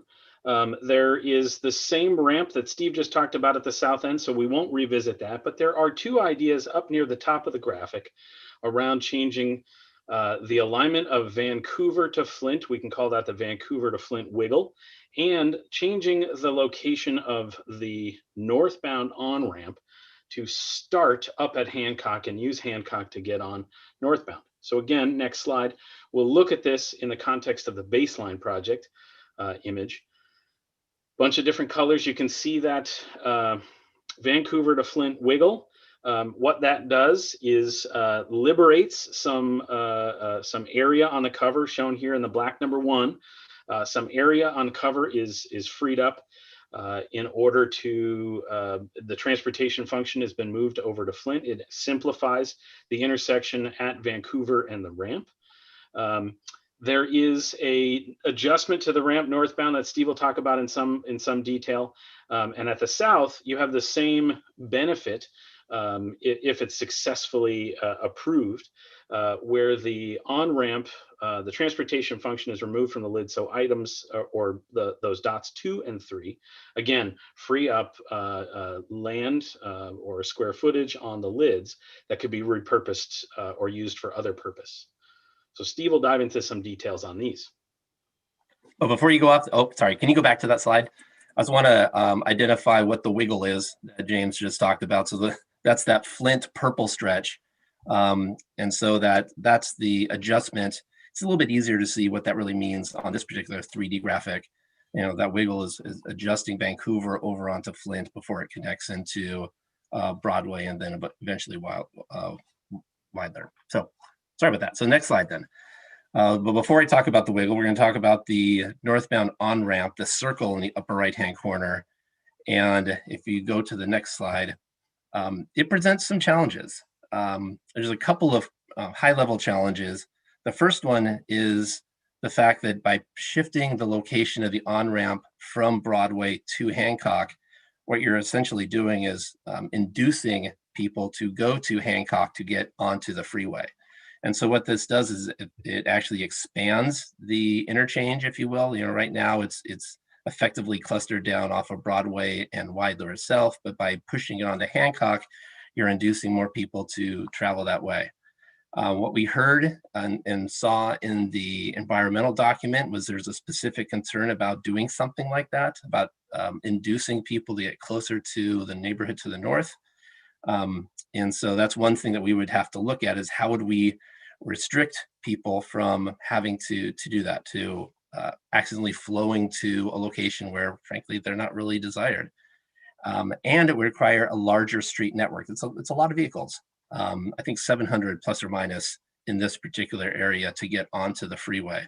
And so you'd have to change the way that street looks. And that comes with some approval risks. And so we would have to work with the various agencies to talk about what that means.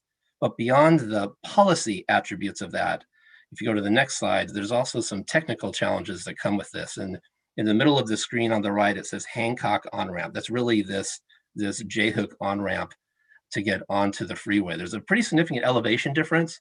And so starting at Williams, you'd have to immediately drop down and curve at a pretty steep grade to get onto the freeway. And so this comes with its own challenges. You have to build retaining walls, effectively create a chasm to get the vehicles and trucks. Because again, this is an interchange, and all of this entire interchange serves not only businesses, but also serves the Moda Center. So you have to think of this as an event scenario with large trucks that have to travel up to the spot. Certainly some new right-of-way would be required, and access is probably compromised just because the nature of these walls and the need for wider facilities. So again, all of this having some approval risks. So this is one that could be a little bit challenging, and part of this is because it has to duck under the highway cover where this adjustment from Vancouver over to Flint occurs. And you can see that little bit of green line that represents what that alignment is. So we'd have to do quite a bit of work to remedy this if this was given to us as the direction to move forward. All right, next slide, please. So this is that adjustment from Vancouver over to Flint, labeled number 1 on the graphic, that rectangle. I'm not going to talk about the circle. We talked about that as part of idea number 2, and what does it mean to have the on-ramp further to the south. So we'll focus this conversation just on that rectangle. It does have an adjustment to the travel pattern. It takes the buses and bicycles and vehicles from Vancouver over to Flint. So it adds in a little bit of travel time delay for buses. It does add some structural need to it, so it builds in a little bit of cost. But honestly, this is an idea that we feel has some merit in taking a local street. It's a little bit different than the other idea number 2, where it was the entire off-ramp and 1,000 vehicles. This is much less volume. And so adjusting a local street, surface street, to a different local surface street, it comes with some conversations that would have to be made, but we feel that one of the things this does is it separates the off-ramp from the freeway from this connector to Vancouver. So this is an idea that, frankly, we think has some merit to it, and is worthwhile to continue talking about. And so with that, if we go to the next slide, we'll hand it back to James. Sure. So last 2, we promise, 2 ideas. We've put ideas 4 and 5 together, in part because you've seen some of it before. Idea 4 on the left has the Vancouver wiggle, which Steve just finished talking about. Idea 5 does not. But the real common factor for both of these ideas is taking all of the interchange activity, all of the ramps, and bringing them to the south end of the project. And that's really where we'll talk about that. The next couple of slides, we'll take these drawings and turn them into a depiction on the baseline. So next slide. We'll illustrate idea number 4. There you see the Vancouver wiggle, and you'll see all of those red arrows represent bringing the ramp geometry and the ramp activity south of the covers. But of course, because Steve will go into this more detail, because the ramps have a ways to go from up above down to the freeway level, one of the consequences we believe in looking at this is that the highway cover itself has to get larger to accommodate those ramps. And so that's why you see a lot of blue in this drawing, because there is technically new area being added. It used to be off cover, and now it's being added to the cover as part of idea number 4. Next slide. The same is true of idea 5. The only thing that's really changing between these two, again, is up in that top left corner related to the local street network. Last slide, or next slide, is turning this around and looking at it a different way, just to make the point. A couple of key points is that by pulling the ramp activity to the south, it introduces some new acquisitions would be required that aren't in the baseline project to the east of the highway. And that's shown in this sort of, it's got a black outline over by just above where it says Widener. By pulling all of the ramp energy southbound off-ramps and on-ramps to the other side, you're actually introducing a lot of vehicular activity and complexity at the same location that we're trying to land the green loop, the Clackamas bicycle pedestrian crossing, and all of the event-related activity that happens before and after events. So with that, I'll turn it over to Steve. We'll dive into those two issues in some more detail.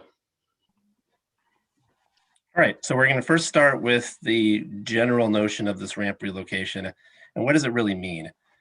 So one of these things is it does need some approval, well, we'll call them major approval, some changes from both FHWA and the city of Portland. So an interchange modification request, what that really means is the fact that you're changing the location of an interchange and it has a relationship to other interchanges, the I-84 interchange to the south. And so the relationship and the distance and the way those two work together is prescribed by FHWA, and there's certain parameters and approvals you'd have to get to actually move these interchanges to be close by to each other. So we would have to work through that if we were given this direction. Also, this would require an update to the facility plan. And this is a process that has occurred, it can occur. It's just a matter of working that through timeline prior to getting to something like a 30%. We think it requires some we'll quote, major changes to the environmental review process. We don't know exactly what that means. Does it mean a reevaluation or a revised EA or an EIS or change to the purpose and need? We don't know. So this is one of those areas where there's a little bit of uncertainty still, and even working with the ICA team, we're working to collaborate to say what could it mean and what kind of changes might be needed based on the impacts. It's really, the environmental process is a process based on impacts and then satisfying the purpose and need. So with that, if we can go to the next slide, we will focus on first, what does this mean from a highway cover width standpoint? And so just like James said, because of those graphics, those concepts that shows the on-ramps both getting on and getting off the freeway, it means more space is needed for the highway covers themselves. And in working through this, it comes out to be roughly 50 feet, called plus or minus on either sides. And so the roughly 150-foot highway cover, as it is with the original 20% concept, would have to grow to roughly 250 feet. And so as we go to the next slide, we can show a graphic of what that means. And so this is a pretty busy graphic. Inside of each of the cells are combinations of lane arrows and the fire life safety equipment events that happen on each of the 4 quadrants, as well as emergency response routes and egress places, cabinets, and all of that. So there's an element of this being a tunnel that you have to prescribe into each of the bays that works with these different routes. So by adding 50 feet or an additional bay, you also have to add in these different facilities into it. And so this graphic is meant to show that it's a bit of a complication to increase the width of the highway cover just based on what the needs are for safety and fire life safety on either side. All right, next slide, please.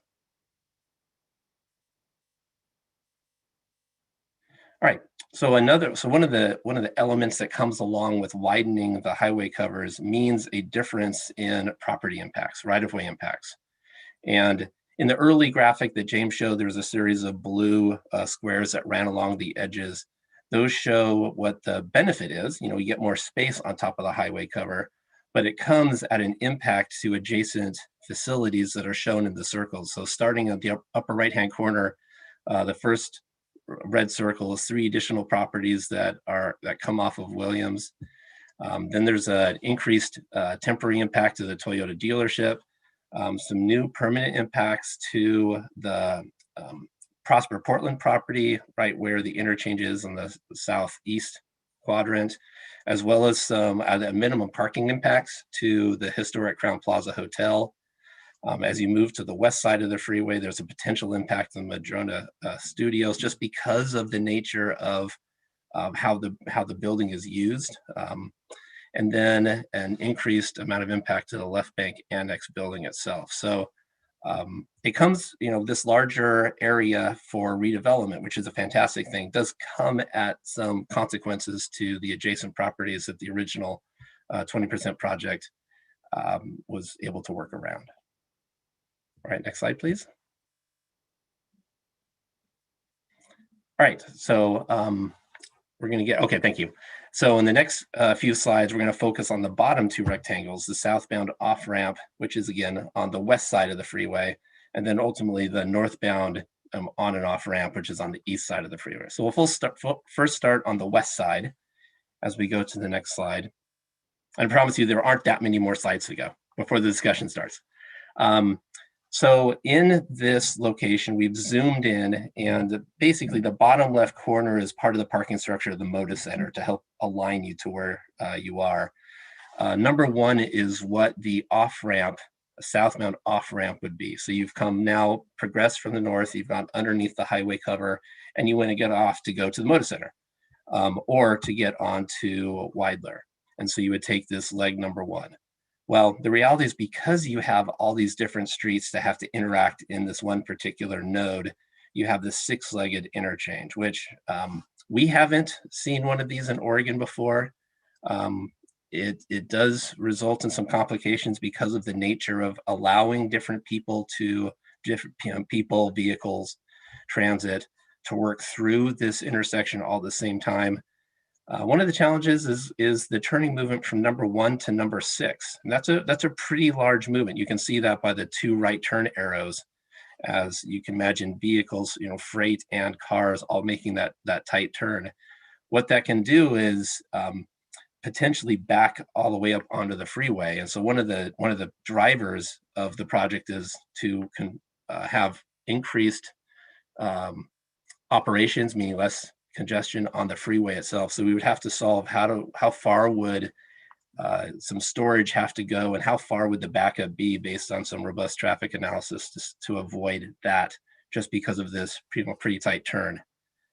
And so because of this, in this complicated, somewhat unique intersection, we would have to look for various approvals from everywhere from the city to the FHWA, even the Moda Center, because again, Moda Center egress, so after event of Moda Center, the existing timeline is so short. One of the benefits of that is because of the proximity to the interchange. So we'd have to work through all these different elements of it. One other element, we go to the next slide, is the relationship of vehicles and transit to bicycles and pedestrians. And so this is a major movement for bicycles. The predominant north-south movement runs right through this intersection. And so as we're thinking of peak travel times, we have to make sure there's enough time, signal time, to allow all of those bicycles to flow through this intersection, while also considering what it would mean for traffic to get onto the freeway. So it's not a whole lot dissimilar to today, except that we're adding in with this one leg another 1,000 vehicles into this node. So again, we'd have to rerun the traffic analysis to say, what does that mean? And try to devise a way to make that work. And so that's one of the areas that I know the ICA team is looking at in particular.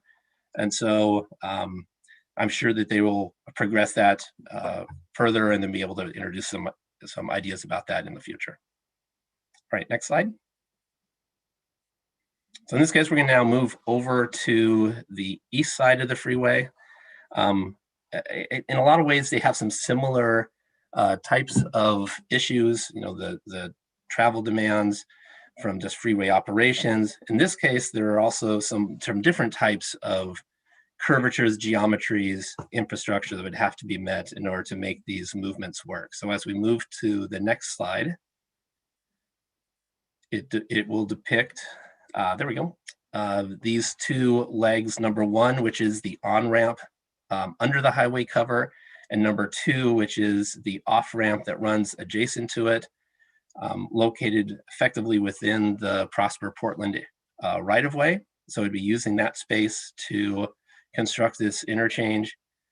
There are certainly some unique elements to the way in which these on-ramps and off-ramps are established, and the curvatures that go with them, the grades that go with them, especially for number one, as you go from wide there that's high to underneath the highway cover that's lower. And so this is, again, another fairly steep entry point to I-5. And again, it results in some additional right-of-way elements. If we go to the next slide, there's also another challenge that we know about that has to do with this unconventional intersection. And it's a connection between the way in which trucks will wrap around and get onto the freeway in concert with how pedestrians have to cross this fairly wide stretch. And so it really comes down to signal timing. The relationship between the location of this interchange and the structure depth is also of extreme importance. And James will talk about that next as we go into the next slide as it relates to structure depth and the bridge type. This is the last idea, and it applies to all of it. So any one of these options will be influenced by the scale of the development that we're endeavoring to place up on top. This is a reprise of a representation of some of the information we shared a few months ago.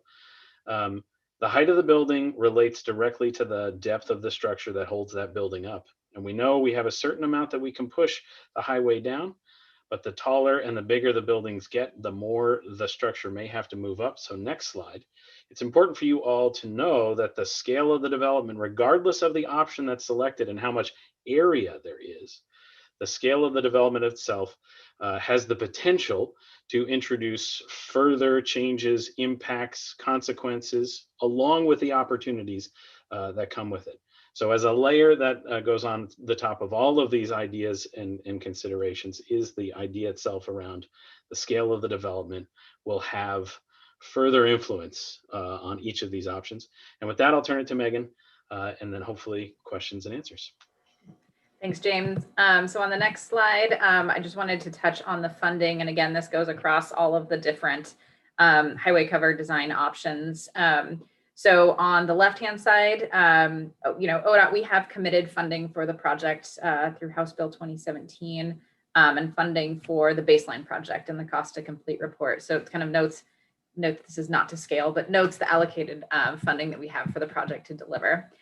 We understand the desire for the enhanced covers to implement the community vision. And so as we look to making those changes, the gray sort of reflects what would be those elements or improvements beyond the baseline project where we would have a funding gap and would need to have different partnerships, federal and state level included in that to be able to fund the project moving forward. Regardless of that, we also know that there's desire for elements on top of the highway covers. So from an ODOT standpoint, we see our responsibility and charge really to lay the canvas, build the cover of the cap over I-5, but we don't have the ability to actually build the structures, like use affordable housing as an example, on top of I-5. And that is where we would really need to look to partners to help implement that overall development vision for the area. So this is an area where the independent cover assessment team is going to dig in more detail with the refined design concepts. But I just kind of wanted to frame up the funding thoughts and sort of what we have and where we would need partnership moving forward. So with that, I think we're wrapping up. Just a quick note on the last slide here, again, is that these were really framed up to help understand kind of the continuum of opportunity and then challenges as it relates to to the delivery risk. And so with that, we will thank you for letting us present this information. And Erica, turn it back to you. Thanks, Megan, James, and Steve. Thank you. I know that took a lot of work. It's a lot of technical information to try to break down for some of us lay folks, but I appreciate your time and commitment to that. We want to take an opportunity. You know what, Natalie, if you could remove the discussion slide, it would be easier for us to see the room. We'd like to open up this opportunity for some discussion around what James and Steve just presented. We know there have been questions from both committees in regards to what are some of the technical feasibility issues, considerations, options. And so I'll start with the hand I see, which is Mr. James Posey. Yeah, hey, thank you very much. First of all, I'd like to say to Dr. Holt, you know, Dr. Holt, I know you're trying to keep this meeting and contained and all the information is coming forth and people want to talk. And I know I do my share of talking, but you know, there are those of us who have been on this thing for 2 years and we spend a lot of time, we're not getting paid.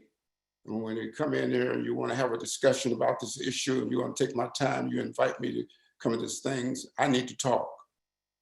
You know, I think I need to make my concerns known. So I appreciate if you would give me the time to do that. With that, I appreciate that, James. Just to be clear, at the beginning of the conversation, I just tried to contextualize the fact that we are doing a lot tonight and that it's not personal. And so, but I appreciate your comment. Yeah, I get it, Dr. Holden, and I appreciate you trying to keep this meeting on track. I just want to make sure you know there are people who've been on this thing for a while. We're very emotionally attached to this thing. We need to express ourselves. That's why you invited us in the first place. But with that said, I'm just going to cut to the chase.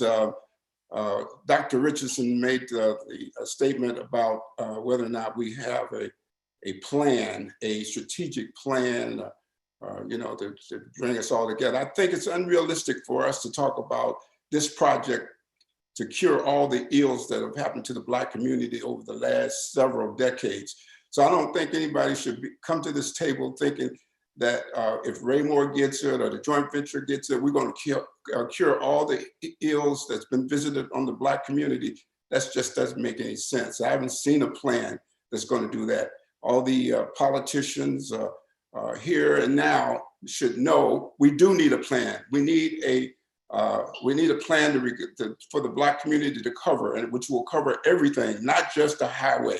Can't use a highway to cure all these ills. I'm real frustrated by it.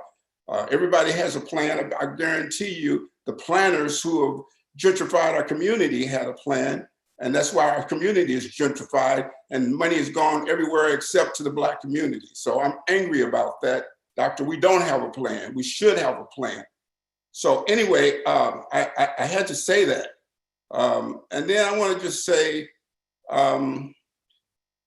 for me, it's frustrating to hear these engineers talk about this and present these options. And then on the other side of it, there are folk who say that the ODOT's not talking to them. ODOT is not communicating these issues, these technical issues that can't be resolved, and the left hand doesn't seem to know what the right hand is doing. And honestly speaking, there's a lot of emotions about this project being held up because we're looking at option 5 and 4.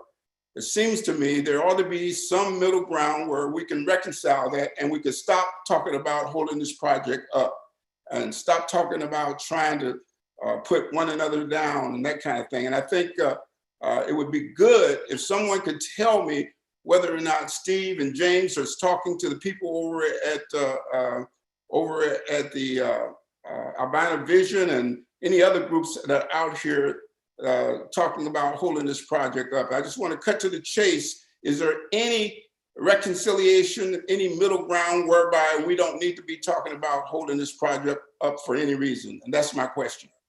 I will answer if I could and say that there's quite a bit of conversation to bring us into that place of collaborative work so that it's complementary. We remove ourselves from the polars of this or that. So simple answer, yes. And I'd love to talk to you offline about what that looks like. Thanks, Dr. Holt, for your response. I see a lot of your hands, so be patient with me. I'm going to try to get to everyone. Ms. Sharon Gary Smith, if you'll unmute. Thank you. Thank you for the presentation. And in fact, I find myself listening and hearing a lot of what James is saying that many have the same thoughts about.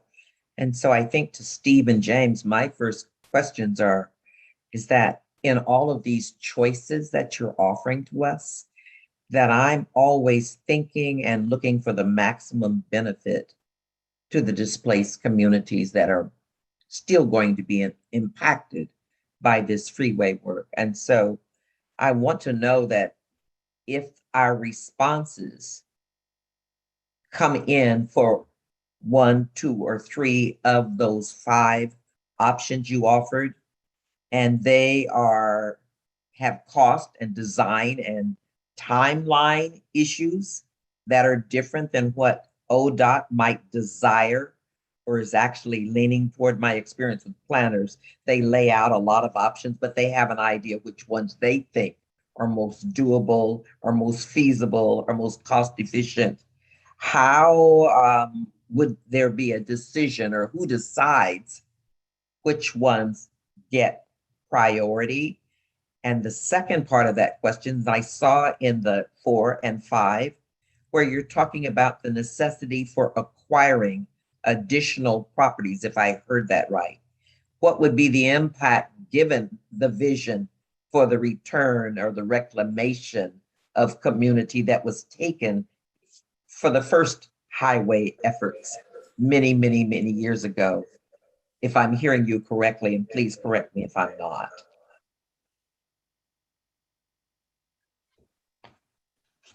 I'll take the second question and then maybe hand over the first question to Megan around decision making. You did hear me correctly when I said that with the wider highway cover, there's an influence and an impact to the adjacent buildings next to it. That's similar to what's happening even in the 20% concept, where there are still some impacts to those buildings.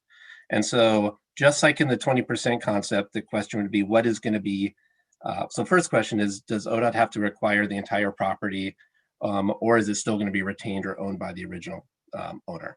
If the project acquires it, well, then you have the same conversation, you have the baseline, what to do with it next, and it becomes a piece of property that can become complementary to what's on the highway cover itself.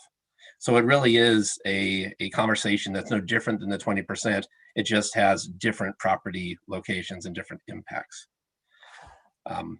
Now, I will say that there's a little bit of a trade-off, because in some of those places, it's difficult to construct property because of the nature of where it is and what the construction means.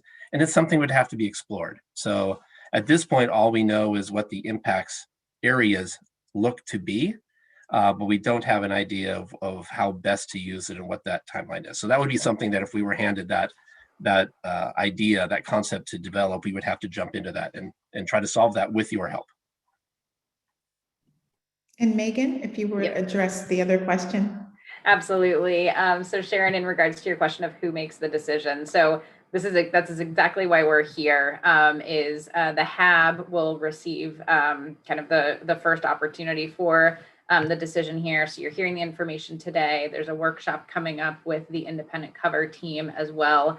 So the HAAB will be making that recommendation with the ESC, taking the HAAB's recommendation, and then up to the Oregon Transportation Commission to make the ultimate decision and provide the direction to ODOT and how to incorporate that into the project. So that's the decision-making kind of process and structure for the highway covers.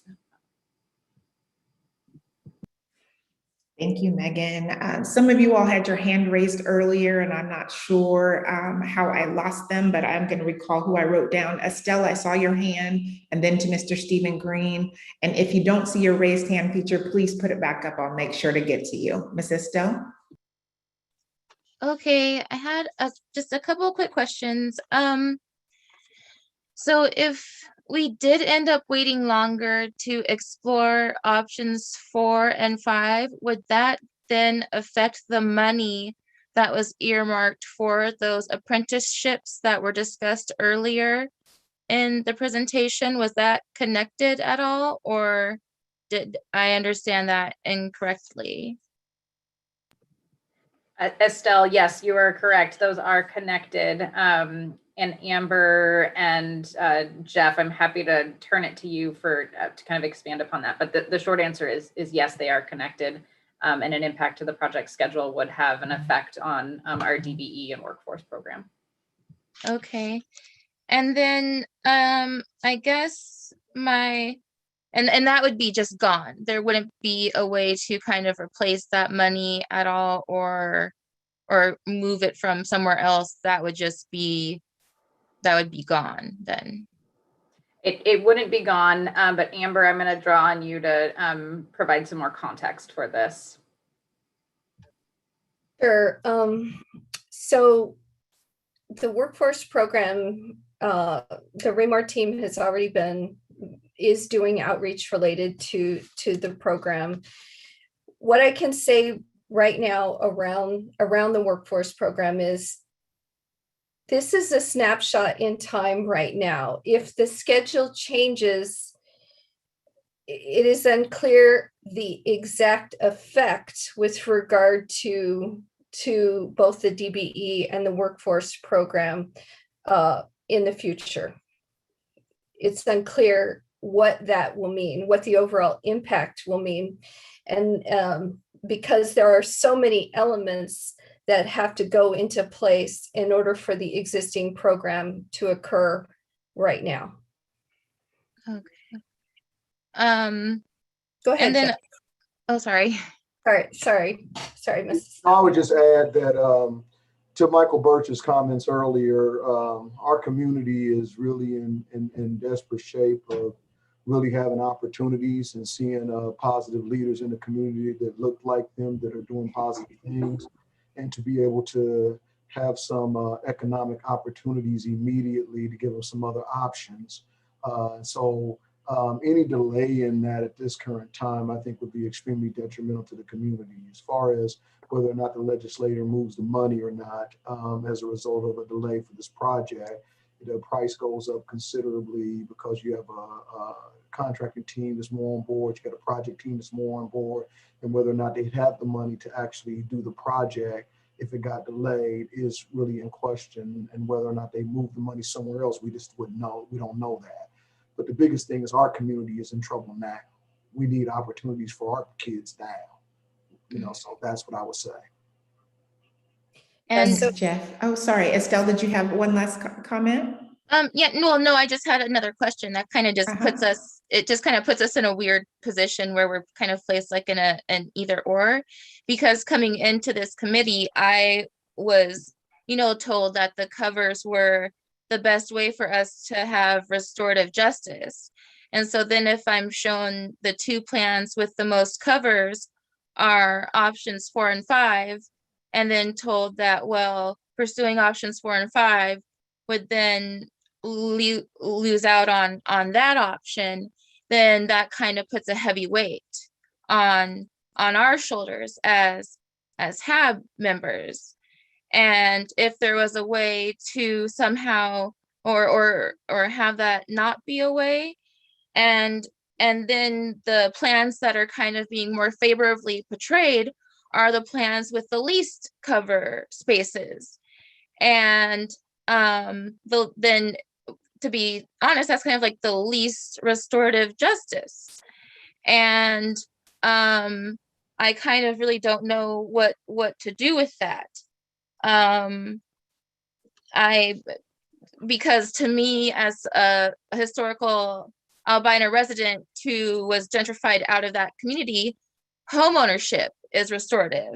I mean, jobs are restorative as well, but getting our residents back to that community is restorative.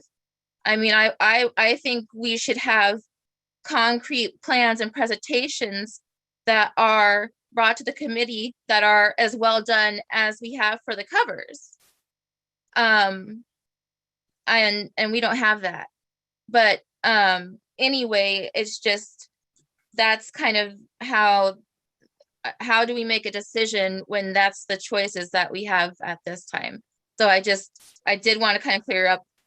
So it's funding for a workforce when our communities in need are hurting, or less covers, which was what I was told was the best way to have restorative justice. Thanks, Estelle, for your comment. Yeah, you know what? I would offer that as we've shared, our community is not a monolith. It is varied perspectives and experiences, and you have to define for you what is restorative. For those who are looking for employment, or there are other definitions. And so there is a place for us to lean in. I heard this today, and to lean back. There is an opportunity for both and here. I don't think it has to be a choice of one or the other, and that is not our position. So we're going to do our best to help work through this dialogue. Mr. Green. Thank you, Ms. Warren. Great to see everybody. Man, I'm super proud of the work that's been done, especially on the contracting side of things. This is an amazing opportunity. Jeff, of course, does amazing work.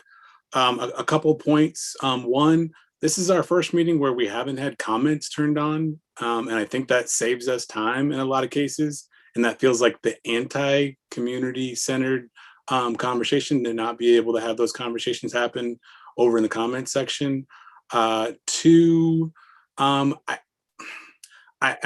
totally feel, Jeff, around this needs to happen now, but I also feel like I hope ODOT is prioritizing getting the Raymore constructions on all of their projects, right?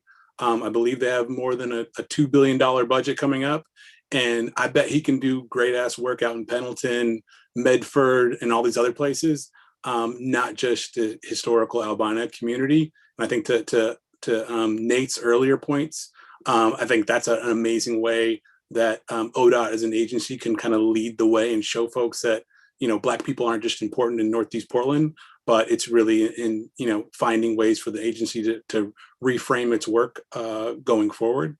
From the workshops that happened, it was great that you guys sent that information out from the ICA, the work that the ICA team was working on. Overwhelmingly, the community folks that were brought together, they rated 4 and 5 the highest. And so it seems to me like, you know, how do we figure out something if the community has gone and said, hey, we, you know, and this was, yeah, I believe 43 of the 50 folks that were part of those workshops were historical Albina residents. They said 4 and 5 were heading above the rest. This seems like, you know, there's an opportunity to do an amazing win with our contractors that, you know, is generational, but also helps agencies like ODOT move and have Jeff work all over the state, while also saying, hey, community, we hear you on the covers, and we're going to do what it needs to be done and look at all the opportunities in getting 4 and 5, if that's what the community is looking to do. And it seems like one of the things that's changed in my mind in the 2 years being on this committee is that, you know, now we have a different administration at a federal level. And I gotta think this is an amazing opportunity that at the federal level, they would love to support, where we're not only, you know, fixing the ills of traffic, but also, you know, working on the reconciliation that needs to happen in our communities. So I guess my one question, what's happening on the conversations at the federal level around getting funding towards the gap that currently exists, and being able to forge towards 4 and 5, if that's what the community is really looking to see happen? Stephen, I can answer that one. So that would definitely need to be a conversation. We haven't yet had a beyond the funding that's already programmed, a specific conversation with our federal partners on that. We're really waiting to see what the outcome of this process would be, to know what really the it is that we would be kind of leveraging and asking around. But that's a definite and important partnership that needs to be at the table. Megan, thanks for that. Stephen, thanks for your comments as well. There are so many of you with comments. I want to just have you be conscious of our time. And I'm going to go to Kenichi and then to Mr. Edwards. Thank you. I'll keep it brief. I want to underscore some of what Estelle had raised. I have questions, and I'm going to ask it again, Amber, around the impact of waiting 6 months on this project. I fully understand the concept of design, and I want to repeat back what I think I heard you say.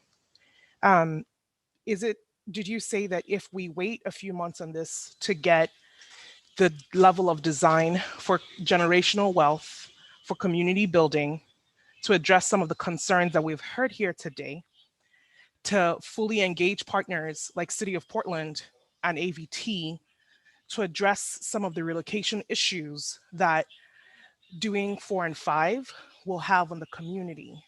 Are you saying that if we wait 6 months to do this work, that we will no longer have contractors available and that we will no longer have training programs available? This is a big question and one that weighs very heavily on me as I sit and listen to the response, because I think there's a lot of work happening in the region, but we're dealing with 50+ years of trauma. And we're attempting, like Mr. Posey mentioned, we can't fix it all in one fell swoop, but we can make a big dent. We can bring partners along. We can bring federal funding along. We can bring grants along. So if we wait 3 to 6 months to do this right, to get the input that we need from community, are you saying that we are not able to do that because of the impact that it will have on DBE and workforce programs? Thanks, Kenichi. Amber, I know she specifically asked you to respond, but I know that we had some conversations earlier about the potential for delays and what that might mean. Erica, if you don't mind, I might actually jump in here just for a point of clarification. This is, again, where more work needs to be done.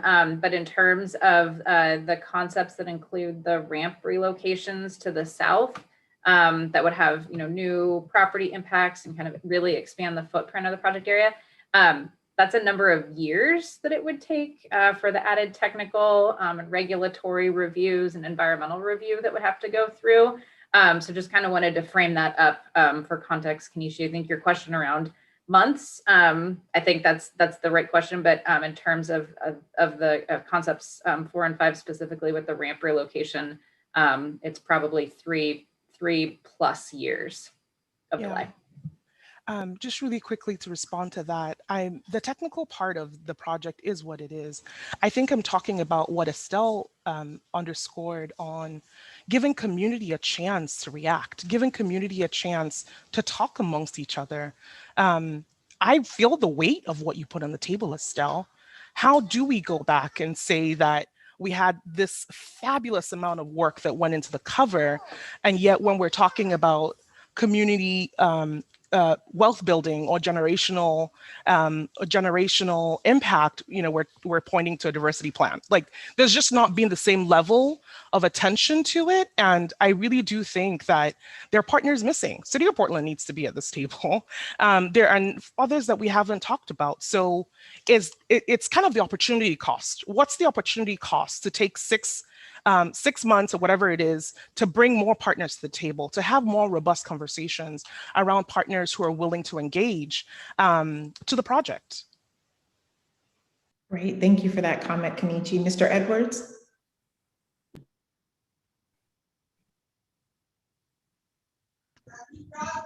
Thank you very much, Erica. I guess I have some real concerns as well, and I appreciate the comments and the presentation and the remarks, especially by my brother James and my sister Sharon, and Kenichi. Those were great remarks as well, and questions that need to be answered. I had my concerns, I guess, come from the earlier presentation. We talked about 25% minority. I'd like a definition on what minority means. I had a couple of comments as well that I wanted to share in regards to targeting high schoolers for construction employment. In my half century that I have been involved in construction, and from my experience, I know that high school is too late. You're going to get some young folks from high school, but if you want them to be prepared to go into the construction industry prepared, you will have to contact them at middle school.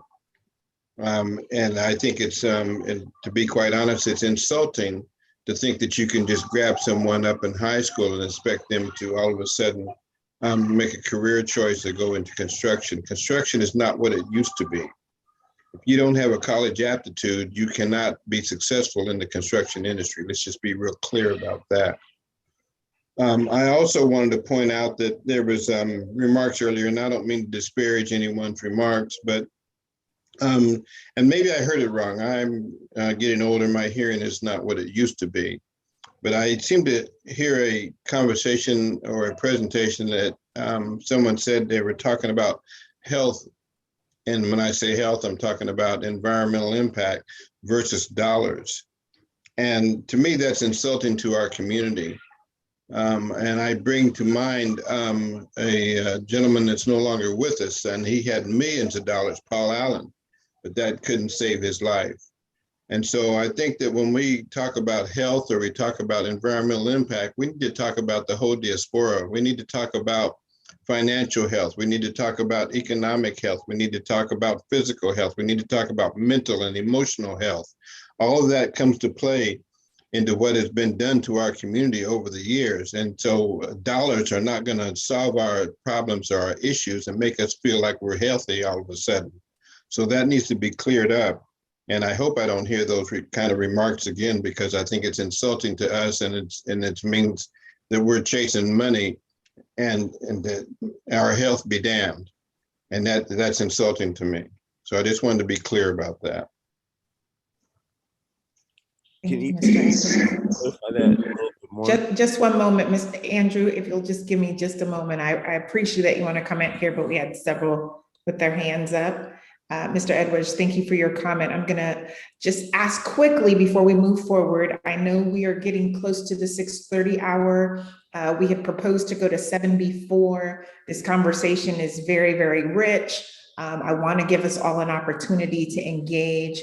So I wanted to just check in. I know there's some of you that may have to drop off at 6:30, but is there a contingency that would want to continue the conversation to 7? I wanted to just put that out there on the table, considering we have so many who wanted to still engage. Maybe a thumbs up or. Yes. Erica, I'm one of those who have to drop off at 6:30. Will this will be recorded though, and this link will be sent around so we could get that last part of the conversation captured if we have to drop off? Yes, Director Board members, definitely. Thank you. Me too, Erica. And sorry, as I was telling folks early on, I have working with the youth basketball program. So right now, yes, sir, going crazy, and I'm trying to buy some time, but I'm gonna have to drop off earlier. But I appreciate everybody's time and investment into this matter. Obviously, the conversation could probably go on for hours. And Estelle, your comments are sitting with me heavily, because what you articulated comes back to money. Money, and ownership. And those are conversations I don't think we're going to be able to get into today, because those are the real conversations that actually leads to restorative justice or reparations or reconciliation, whatever R word anybody wants to use that talks about putting wealth and opportunity back in the hands of the Black community. It comes back to revenue, capital, dollars, income, things of those nature. So I appreciate it, and I will be leaving, but thank you for the time and everybody's comments today. Thank you, Chair Simpson. We appreciate your leadership in this area. This is clearly an indication that we need more opportunities for a collaborative conversation so that we can be effective. All of us are rooting for empowerment of the Black community in this area. So I'm going to move to Ms. Leslie Goodlow and then to Reverend Hennessy. So I had a couple of questions. One, I asked this question before. How did the 18 or 15 to 23 or 18 to 23% for minority participation, how did that number get set? Why is that not higher? I understand somebody said that that's the floor and we're expecting it to be higher, but why was it set at that rate? And then a question I think is maybe it was Steve commented about the property that might have to be additional property that might have to be included, impacts to current owners. So what happens with that property afterwards? Is it then for it to be developed? Is it sold? I know we at the Housing Bureau have run into issues where ODOT or TriMet or other organizations, they've gotten federal money that they paid for property and they say they can only sell it for the price that they bought it for. So I'm just trying to find out if that's the case with this.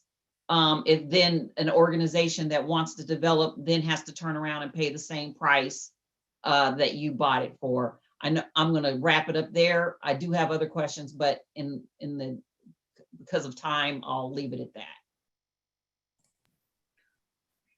Megan or Steve, did you all want to address the property questions? Yeah, I guess, Steve, do you want to answer that one? And then maybe Amber and myself can answer the question around the 18 to 22% DBE piece following that. I can talk about the start of it, then I'm going to hand it back over to you, Megan, in terms of process and what happens next. So first step first is when we get into this is what is the property impact need? What does the project need as it relates to the project, right? The construction and overall scale. If it's remnant property, then there's an open question. What do you do with that remnant property, that surplus property? And this is a policy decision. I know that in many cases, ODOT has said they are a convener, and this is the right time for me to hand it back over to Megan to say, what are the relationships and the governance structures that are needed in order to avoid paying twice for that same property, just like you mentioned. So at this point, maybe I'll hand it back over to Megan, who is really leading up this discussion of convening. Yeah, and Leslie, I don't know that I have the full answer for you on that, but it really depends on what the vision would be for that kind of future use and what would be needed sort of in permanence for the project versus what would be that remnant or surplus space that could be returned to the community or used in a non-transportation function. And so I think that's an opportunity for HAAB members for the properties that we know we have moving forward as that surplus property or potentially new properties. What's the desired outcome for those? And then who, ODOT can continue to be a convener for that, but who would be the right agency or the right community set of partners to leverage that potential vision or outcome? Okay, I'm sorry, just real quick. That didn't answer my question. If the Housing Bureau decides that they want to build affordable housing on one of those pieces of property, do we have to pay ODOT the cost of the property, whatever it is that you paid? It's a pretty straightforward question. Or is ODOT going to donate the property if that's part of the vision? That's the level of. That's the question, because we've got a lot of folks on here. We've told the community we're going to do all of these things.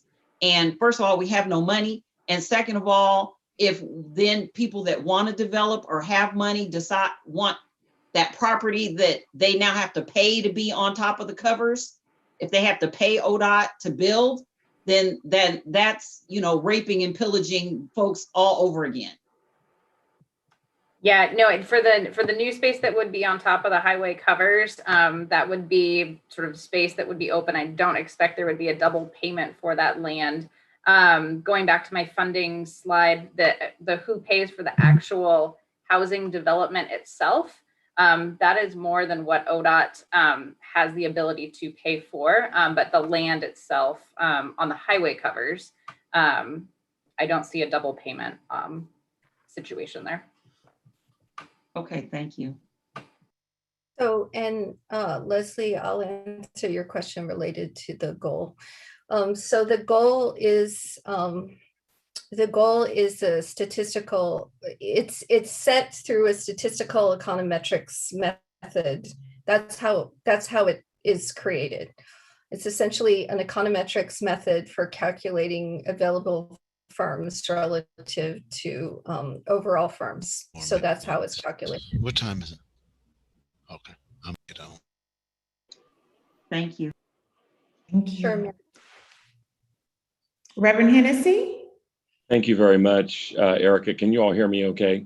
Yes, sir. I apologize tonight. My system is unstable and won't allow me to be on video, but I've been here since the start of our meeting tonight, and I'm grateful to be here. I have continued to be excited about this project, excited about Ray Moore and their work, of Alondo, of the staff of ODOT, and all of that, and certainly all of us who are part of HAAB or ESC or COAC. I have to tell you tonight, I'm a bit disturbed, and I need some help with this, and it won't be completed tonight. But what I knew coming into this meeting tonight is that at least 5 or 6 of the 53 people who donated 3 hours of their time 3 different times going through the conversations with options and landed on options 4 and 5 are owed something. And you know, my thoughts here tonight are, in addition to what Stephen and what Estelle and others have already stated, but I'm very concerned about the people from the community who stated 4 and 5 were very important, and to feel once again like ODOT has asked them their opinion and has basically told them, that's great, but your opinion means absolutely nothing. And I think it's important that we understand that. And as I watched the presentation tonight, with the underpinning of what I was told, is that it seemed like our presenters, who I have a great deal of respect for, Steve and James, but you were doing a good job of telling us why we shouldn't have 4 and 5. And in my opinion, not enough about why 1, 2, or 3 were better. I saw your risk factors in each one of them. I didn't have the definition of the risk factors, but you all, in my opinion, did an elaborate job of showing us why we shouldn't do what the community said was the most important to them. So what does that do? That makes us feel like, once again, this is an exercise, but your voice, while heard in the meeting, is not a voice that will stand up for a while, because you seem to have your own ideas as to what really are the right options. And since the start of this 2 years ago, or however long it was that I got involved in this, I said to ODOT, you've got a serious credibility problem. And I'm just going to say tonight, this does not help your credibility problem. And somebody, and up to this point I haven't heard it, needs to say that if this is the direction that we're going, and that it takes too much time, or we're going to slow down the process if we go the route of the recommendations that Stephen Green has mentioned, and all that, which I totally respect. I'm just saying that something is owed to the people who spent their time saying, this is what we said we want, and ODOT's turning right around and doing what it said it wouldn't do. And the credibility of ODOT, which has been razor thin, is unfortunately in the potential of being broken as a result of just this measure. Okay, so I'm not trying to preach tonight, but I have to tell you, my disappointment is on the table as well, because I have said nothing but positive things about this project all the way through. And when people have said to me, you can't trust ODOT, you can't believe in ODOT, they're good, they've already got their own ideas, they're going to do what they want to do. All I'm telling you tonight is it feels like they were right and I was stupidly wrong. Megan? Yep, Pastor Hennessy, I just want to say thank you for those comments, and you are right. We are in a trust deficit, and our intention behind the presentation today was really in response to questions that we've heard from stakeholders and the community, but still, I understand the impact that it's having. The intent is for the independent cover assessment team to continue with their work, really with tonight's information being a point of information in time as part of the broader process. But those, all of the options, the refined options that the independent team has put together will be coming forth in your workshop in the beginning of June. And so I just want to be clear that tonight we weren't asking for anything to be removed, but it was really to put kind of that technical lens and consideration on the table. But with that, I hear you and I respect the comments that you've put out today. Thank you. And I'd like to double down on that, Pastor Hennessy, as someone that's been, only around for a year and a half with the agency, trying to rebuild that trust with the community. Obviously tonight, there was an independent cover assessment that took out some options. Steve and James were laying out some issues, some technical issues that haven't quite been worked out. I do not think this is an either or consideration or are we done yet? There's got to be a middle ground here and we're going to figure it out together because we're not going to, everyone's put in a lot of work to this. There's still victory to be grabbed here for the community. And I don't think what you're hearing tonight is saying these options are at the table. I think we need to open up more of them. No, thank you, Brendan. If it's okay, Erica, this is real quick. I want to thank Brendan, thank you, Aaron, or rather Megan, for your comments. I think this is a moment, if I were in your shoes, I would at least get back to those 53 people and let them know this is where we are in time right now. Here's what's next. Because while we may hear you tonight saying what you're saying, some of them have already closed the door or feel like the door is already closed. And I think we need to, you know that this is a sensitive issue. You know that this is a sensitive project. And somebody's got to take some pretty good care about people's thoughts and ideas to really build back the trust that you're wanting and quite frankly deserving of. But without communication, they're walking out of those meetings assuming, you know what, our input meant nothing.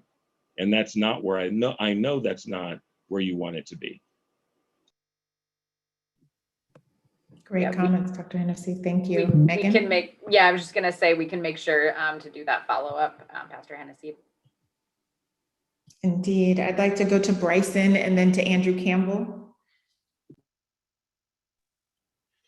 So Stephen Green actually took my initial comment, but I think I'll just take a second to echo what Pastor Hennessy said as well.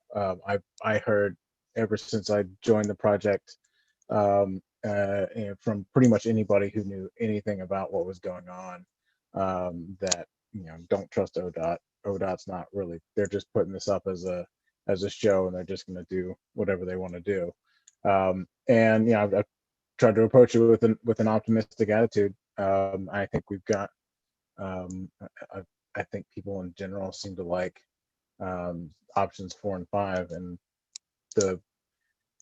if we start to feel like we're trying to make every excuse to not go down routes that look like they provide the most benefits, I think it's going to be hard for me to say with a straight face that that they weren't right and this was the best decision.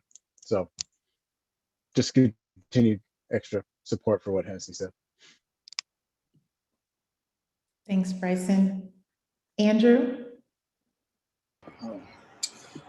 Good evening, y'all. It's nice to see familiar faces from other committees. I'll be short. It's not just a few comments.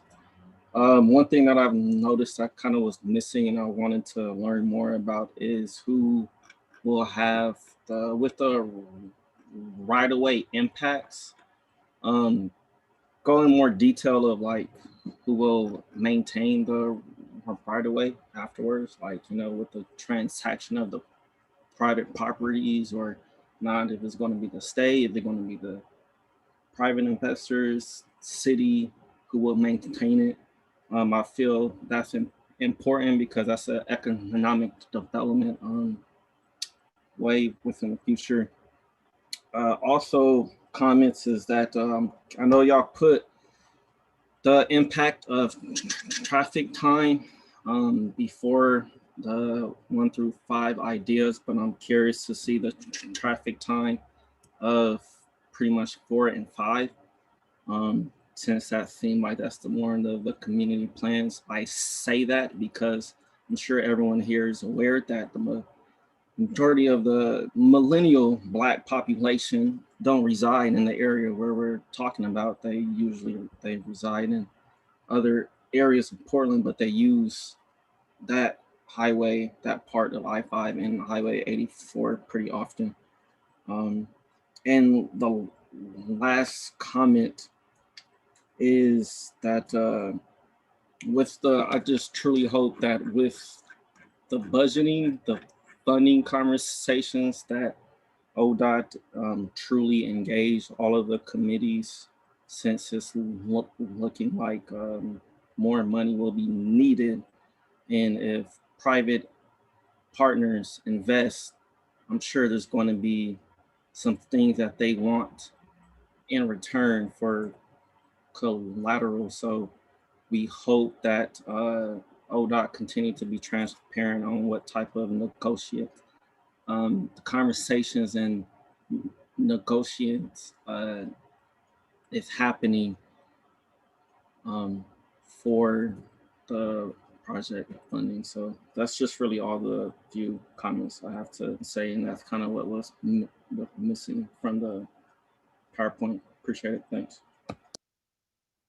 Thanks, Andrew. Appreciate your comments. Mr. Washington, and then to Felicia, I saw your hand up, and then Mr. Posey.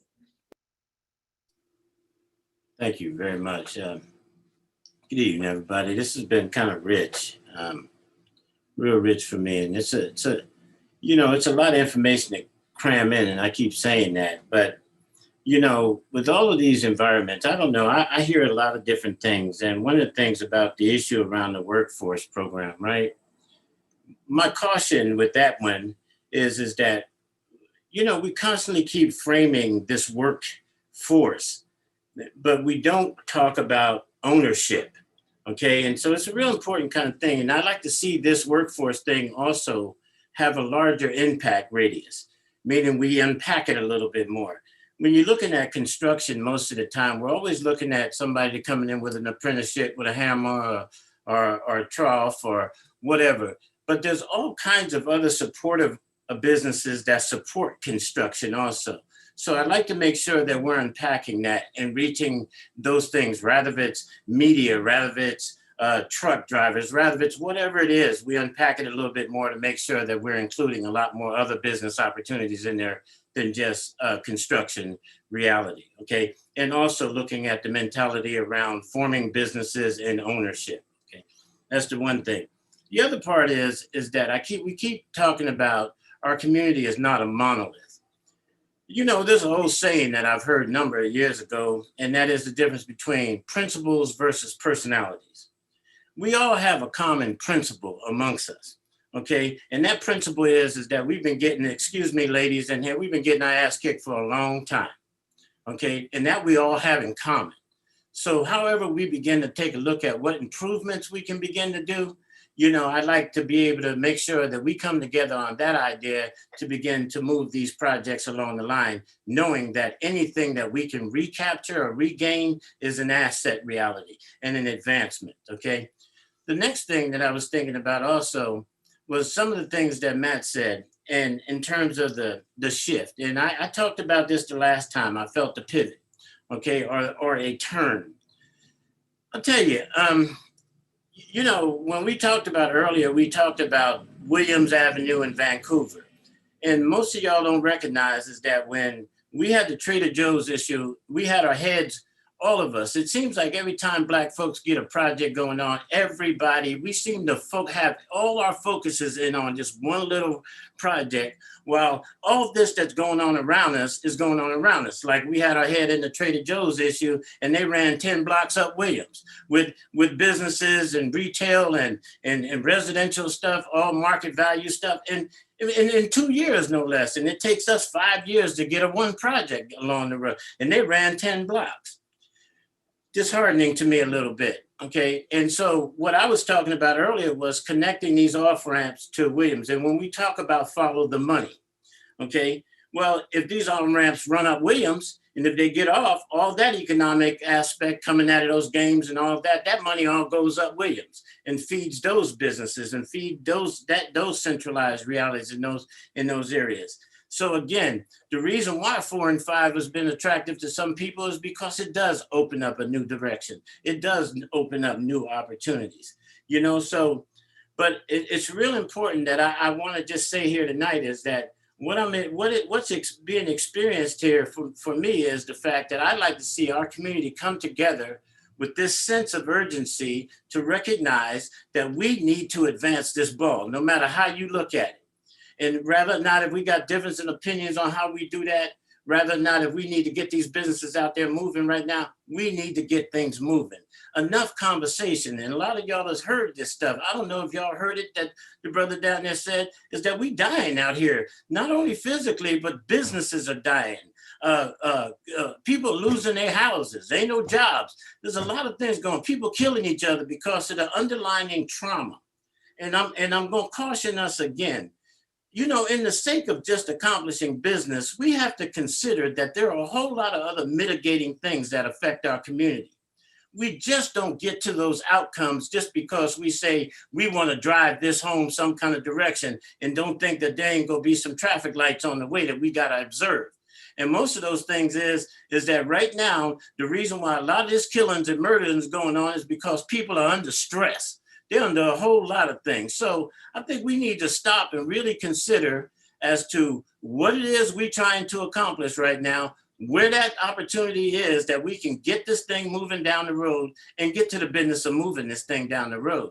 Now, I've heard a lot of things, but these long meetings that we be doing with this content, and you know, and most of y'all might think I'm a little bit odd, but I find that it's rather interesting. I'm not gonna shoot the messenger, but the two cats that are coming in here with the information for us is two white guys. And we are sitting here listening to them share this information to us, and they're altering these plans and all that kind of stuff. When are we going, who else is in there that we can trust that's putting these things in front of us and making sure that they've been vetted to the degree that we're getting information that is along line with what we're thinking. So these are just some of my thoughts. And I've been sitting here thinking this stuff all along. But I do believe that could be a centralized focus where we can get this thing down the road, where we can get Jeff or whoever it is that got to handle this business, and we start moving this business so we can get on with the business of creating something that could benefit us as a community. Because all this conversation has come to an end for me, you know, because I'm tired of going to another meeting and talking about what we're about to do. I think we need to get on with the business of doing something. Thank you, Mr. Washington.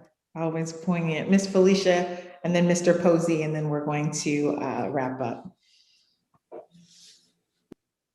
Thank you, Erica. I just wanted to make a quick comment after listening to Pastor Hennessy.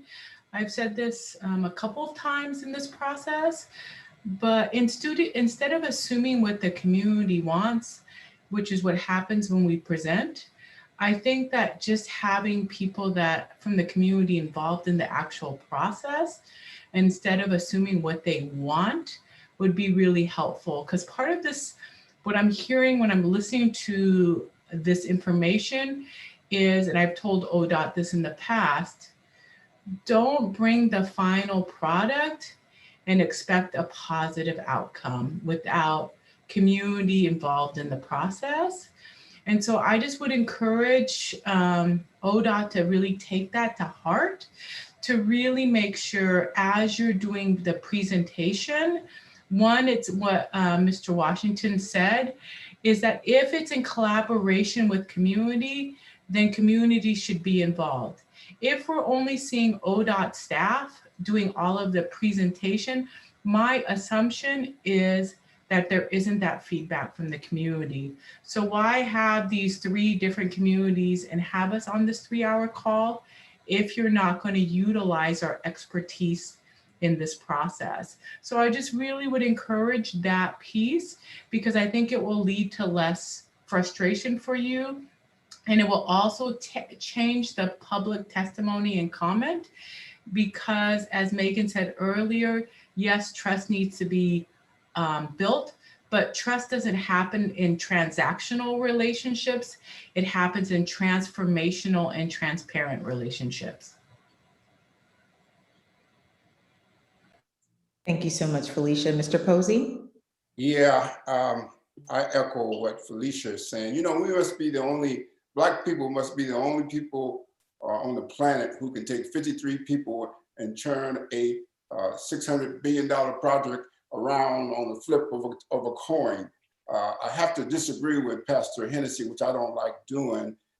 You know, we just throw this community thing around like it's, oh man, 53 people, the community is, oh man, 53 people. I guarantee you half the people down here at Dawson Park don't even know my name, let alone about this project. So, you know, 53 people? Are you serious? That's the community? I don't think so.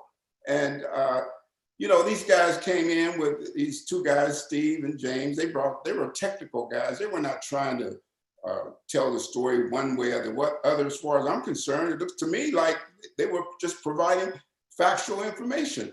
On the other side, you know, when they presented the option 4 and 5, we got public officials out there already endorsing 4 and 5. So the concern for me is, you know, everybody's talking about the community hurting, this and that. I hear Stephen talking about Raymore going down to the Pendleton. They won't even let him have a hotel room down in Pendleton, let alone have a project down. You know, black folk can't even get their car washed in some of these places in Southern Oregon. So it's a, you know, I mean, those things are real. People who actually do construction out here doing work, they understand the racist nature of our what's happened to us, and it hadn't changed that much. So this is why it is important. Raymore needs to do a project in his own backyard where people support him, because if you really got a construction project and you're in construction, it's hard to do work anywhere as a Black person. And so that's why this project is very important to me. All I want to say is, I think, you know, I ain't never been in love with ODOT, but you know, you got Brendan there, you got a few people over there, you got Orlando. As I said when we started this conversation, the stars are aligned. We will never see this again. I don't want to ever see another Matt Garrett or all them rednecks that were been running ODOT for the last 25,000 years. You all don't get this. This is a once in a lifetime thing that if we don't get it now, we may never get it. So all I'm saying to you all, let's get this project down the road. There ought to be some meetings of the mind, and you know, let's go for it. Thank you. Mr. Posey, thank you. Mr. Andrew Clark, I'm sorry, I thought I saw your hand. Did I miss you?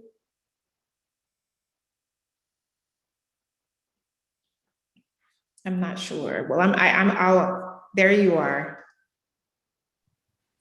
No, it's good feedback. A lot of good, you know, conversation. But at the end of the day, you know, we have to have ownership. And that was said throughout the whole conversation today. Ownership. So what does that look like, right? Do we all step up and start buying properties? Do we all step up and start making decisions? Or what is ownership? That's it. So, you know, I build stuff. I'm gonna take care of people. I'm gonna take care of our community. I'm gonna do whatever it is that I'm gonna do it. So what is ownership look like? So you take ownership over an idea, take ownership over, you know, concepts, design, what is ownership to you? And to me, ownership looks like I take ownership over all of it. So if we're going to take ownership, then we're not going to complain. We're going to say, all right, let's cap the freeways. Let's do this. Let's do what we got to do. A whole new landscape opens up. Let's take ownership over that. Is that ownership? Or we just, sit around and complain? So appreciate it. I don't really have to have a lot of conversation.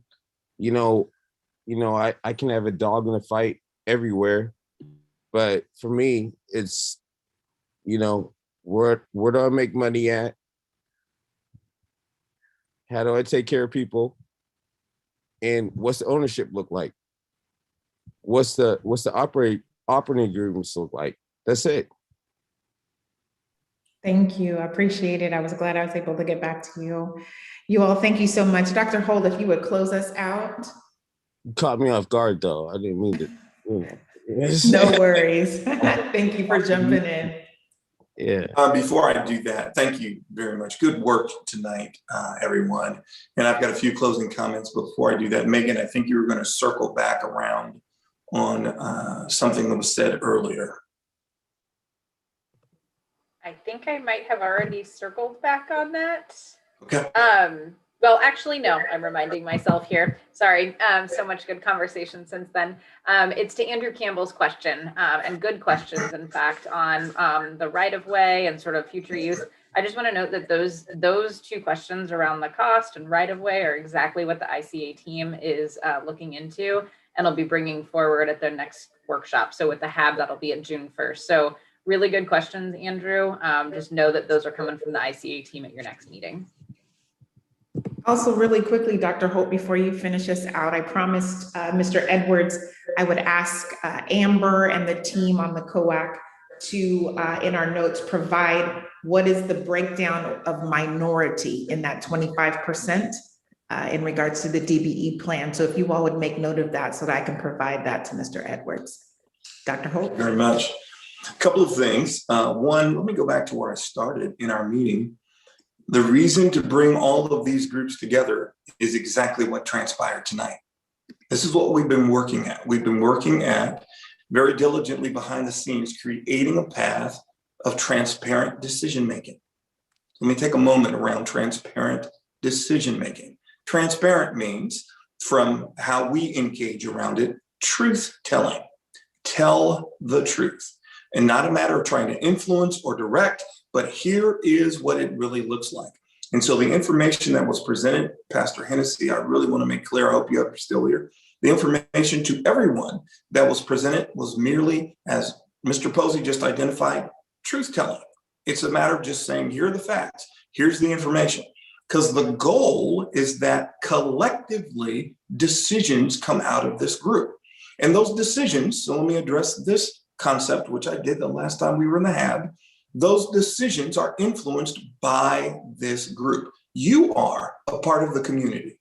It isn't just those 53 people who were talked to. You are the COAC who's been coming into this space, the HAAB. That's why you were selected. It's why we spent the time to shut down the CAC and raise up a new HAAB. It's why we're doing the work with the Executive Steering Committee. It is to do this work differently, transparent decision-making. Now, I understand the distrust. I get it. And I would encourage anyone to go back and look at the very first ESC meeting and where I articulated and was very clear on why we are in this space. And we are in this space to make sure that the results are different than they've been before.